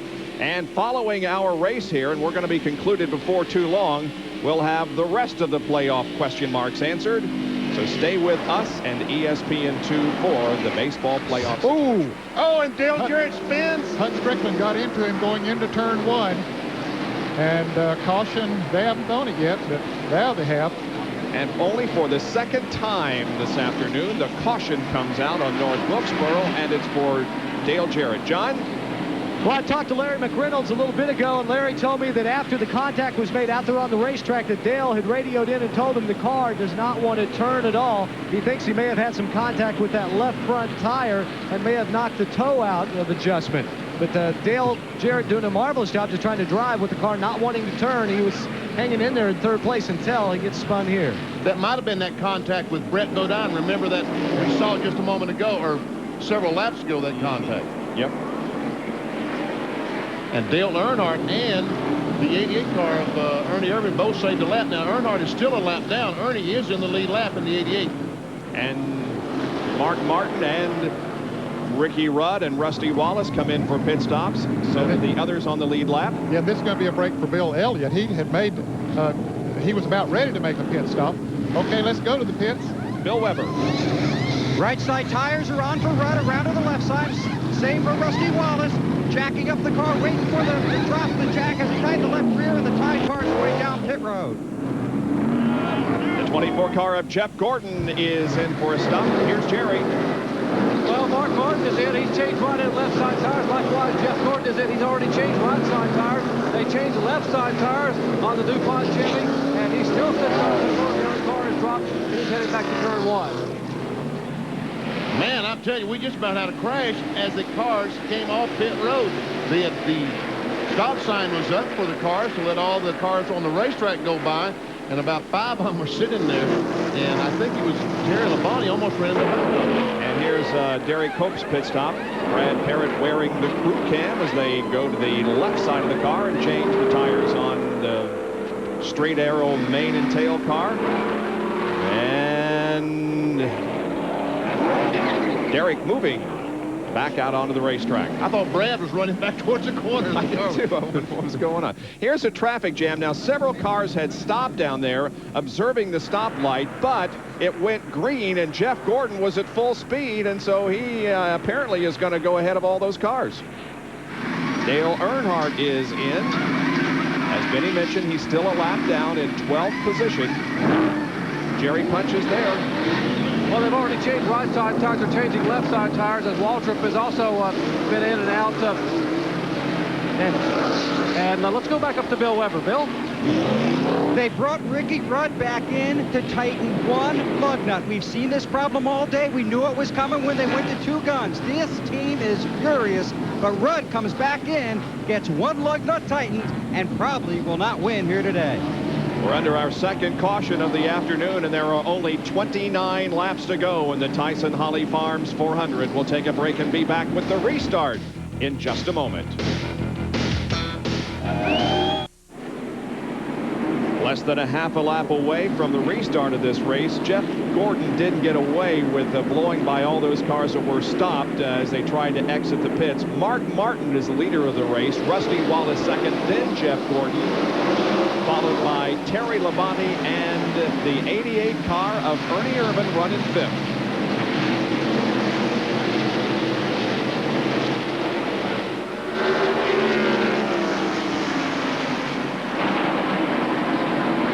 Rusty right on the back bumper of the Mark Martin car. Well, that caution was a great break for Rusty Wallace. He was about half a lap behind the leaders, and now with a great pit stop up there in second place. Dale Earnhardt is a lap down in 10th position. Jeff Gordon is on the lead lap in 3rd. Jerry Punch has an update on Dale Earnhardt's problems. We saw him almost look like he was picking up speed on the racetrack a moment ago prior to the pit stop. He's still on 7 cylinders, but with 7 cylinders, he doesn't have enough horsepower to spin the tires. And when the tires got slick, that car actually worked better for him as far as getting off the corners. Let's check in with John Kernan. John? Dale Jarrett had to make 2 pit stops the first time they changed left side tires, pulled the sheet metal out. He had to come back again for right side tires. Ernie Irvin was in for 4 tires, and he took a round wedge out of the car. And Robert Yates told Ernie right before the went back to green, Ernie, that last run, you were 0.2 of a second faster than anyone else. Go get him. Ernie is 5th, Dale Jarrett 6th. Here's the battle, in fact, for 6th position between Dale and Rudd. Now the battle for 2nd, Rusty and Jeff. There are just 7 cars on the lead lap. I said Bill Elliott was a big break for him. He still is a lap down. I apologize. I thought he was in the lead lap. The scoring said that for just a moment, but that was not correct. There are only 7 cars on the lead lap. And once again, Benny, we've seen a situation where Jeff Gordon has stayed in the top 10 just about all day. There aren't very many marks on that car, and here he is running 3rd, battling for 2nd. And the position changes between Rudd and Jarrett. 6th and 7. Yes, Jeff Gordon, let's face it, since with the Coca-Cola 600 back in May, Jeff Gordon has done a splendid job driving that 24 DuPont Chevrolet. Just a magnificent job of driving.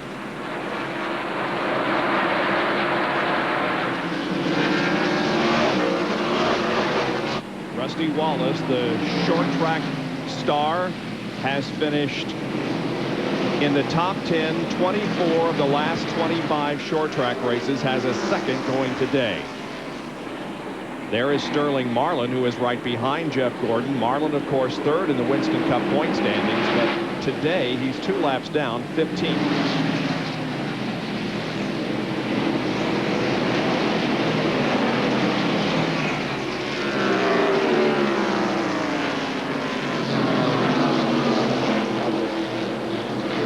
Ricky Rudd was the leader before we had that caution. Bill, what's going on? Well, he came in. They had a good pit stop, but NASCAR spotted one loose lug nut on the front left tire. The crew, Jeff Chandler and crew chief Bill Engel, pleaded with the NASCAR official. They said, no, I saw it. They brought him back in, shoved the gun on one lug nut, tightened it up, sent Ricky back out. And Bill Engel's last words were advice, will run your butt off. And right now we're going to see just how much abuse those Goodyear Eagles can take. Because Ricky's trying to get back to the front. He's only got 16 to do it. You can see Ernie Irvan, we said that he might be the fastest car on the racetrack right now. Terry Labonte has driven away from Ernie, and Ricky Rudd closed up on the back bumper of Ernie Irvan's Texaco Havoline Ford. There's 2.5 seconds between 1st and 5th. Wallace trails Martin by 0.8, and Ernie Irvan is 2.5 seconds back in 5th spot. And he has his hands full of Ricky Rudd at the moment.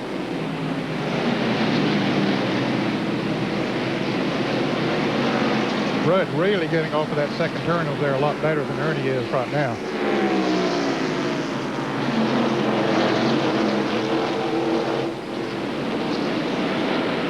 Ned, you know, when you look at Ernie Irvan and what he's done today after a year being away, I would have to give him an A for today's. Oh, absolutely. I think it's been remarkable. He has been in heavy traffic. He's handled himself well there. He stayed up in the top 10 all afternoon long, got off on the sequence of pit stops there for a while, but he led this race for a while, so I think absolutely he gets an A.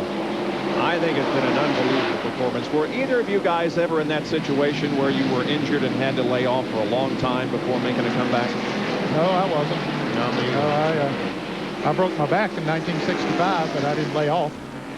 You drove with a broken back? Well, we went on and won the championship that year. Gee whiz. Rudd is trying his best to get by Ernie Irvan. Just 11 laps to go. You see Ernie drifted up. The car is pushing in the middle of the corner. The problem he's been having all day long here, right in the middle, it just won't stay down. It goes up. But he still holds off Rudd's advance, at least for the moment. Ernie has not forgotten how to race. See Dale Jarrett back there behind Rudd. Looks like his car is pretty good. Oh, and Jarrett about spun as he came off that corner. Trying a little bit too hard, wasn't he? Yeah, he was trying to turn under the 10 car, and when he did, the back end flew out. Right here's where Ernie's hurting coming off of his turns. There's the leader, Mark Martin of Abilene Ford. He's drifting away. Rusty Wallace. Rudd gets by Ernie. There's a third place car. It's a Ford day at North Wilkesboro. Front two cars are Fords, then a Chevy, another Chevy, and another Ford. There you go. So Ford occupies 3 of the top 5 positions, including the front 2. How about 5 of the top 7? That's good.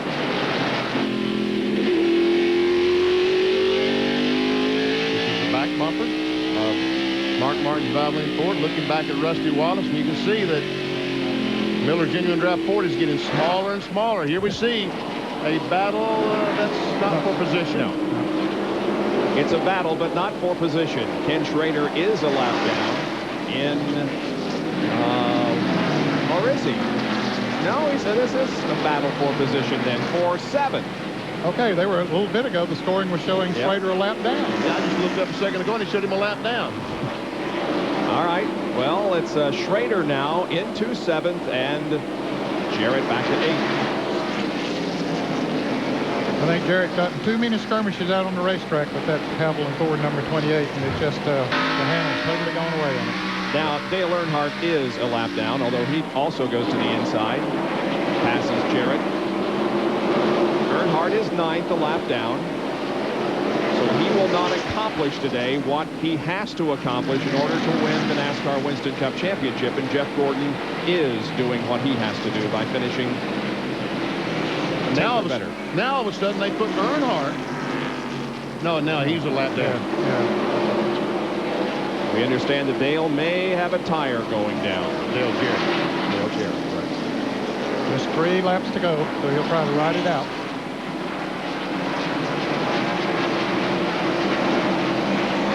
There we see our leader. There's the second place car. Now look here. Here's the third. Ned, how hard do you think Labonte is going to try to pass Jeff Gordon? Well, you think he's going to pass him? Well, I doubt it. That's 5 points. Yeah. That's 5 points. I doubt if he will.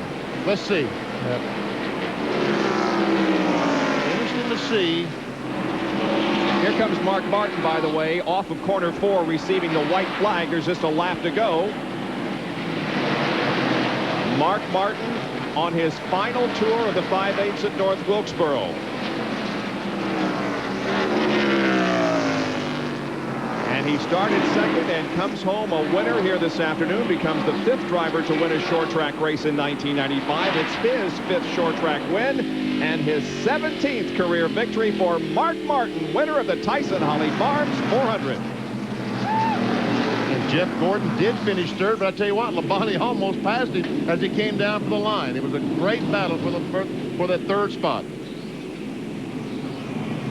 Mark Martin brings a victory home for himself and the Jack Roush team here this afternoon. He's headed for victory lane, and we are too, and we'll be back to talk with the winner in just a moment when we return to North Wilkesboro.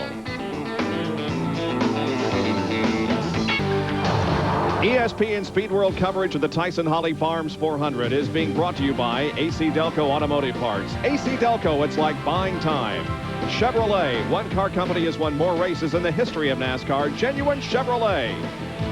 And by Firestone, America's tire since 1900. Mark Martin wins the Tyson Holly Farms 400. Here's John Kernan. A victorious Mark Martin jumps off of his car. Mark, what a great run today.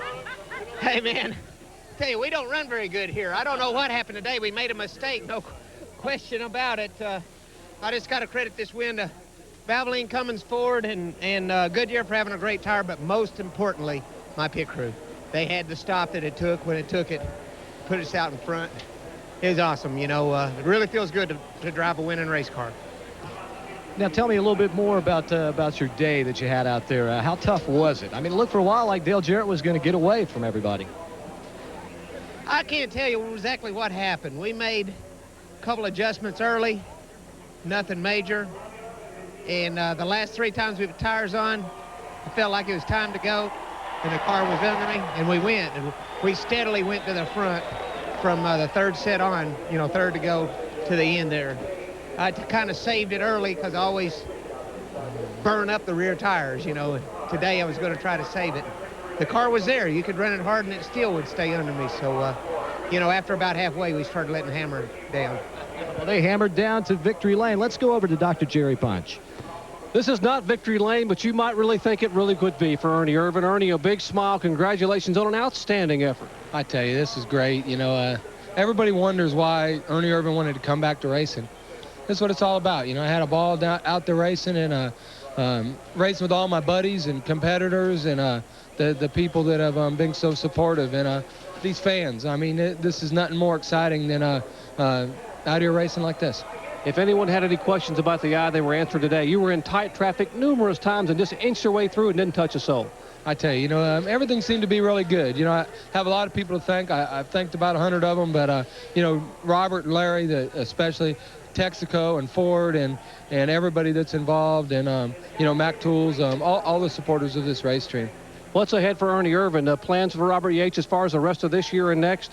Well, you know, definitely. I mean, our main concern is getting ready for next year. And, you know, if the next race calls for that, then we'll figure it out. You know, we got to be competitive every place we go. And, you know, it's a deal that we'd love to go to every race. But, you know, just got to make sure we got all the equipment ready to do it. He finished 6th today. Yes, Johnny, the most incredible comeback is complete. I'm impressed, and Ernie's special place is indeed in NASCAR, where he was this afternoon doing what he loves to do the most. Here are the results. 8 cars on the lead lap. Earnhardt finishes 9th, and his bid to knock Jeff Gordon off the points lead took a setback today. It certainly did. Jeff Gordon was going to gain on Earnhardt today. We see Sterling Marlin finished all the way back in 15th. Hamilton, after his 3rd place run, is in 16th, and Musgrave, the pole winner, finished 20th. Ricky Craven, the top rookie finisher here today. And every car was running at the end of the race. All 36 cars running at the end of the race. First time since 1959. Here are the top 10 in points, and nobody changes in the top 5. The interval from 1st to 5th goes to 604. Bill Elliott, however, did move in to 10th place, and of course, that's the podium that you want in New York. The top 10 finishers make the podium at the Waldorf Astoria. Well, baseball is coming up here on ESPN. We'll see you next at the final race of the 1995 NASCAR Winston Cup season in Atlanta, Georgia, the Napa 500 at 12:30 Eastern Time on Sunday, November the 12th. We'll determine the champion at that race. For Ned Jarrett, Benny Parsons, John Kernan, Dr. Jerry Punch, and Bill Weber, we thank you for joining us here at North Wilkesboro today, where Mark Martin has won his 3rd race of 1995. Stay tuned for baseball. I'm Bob Jenkins. So long, everyone.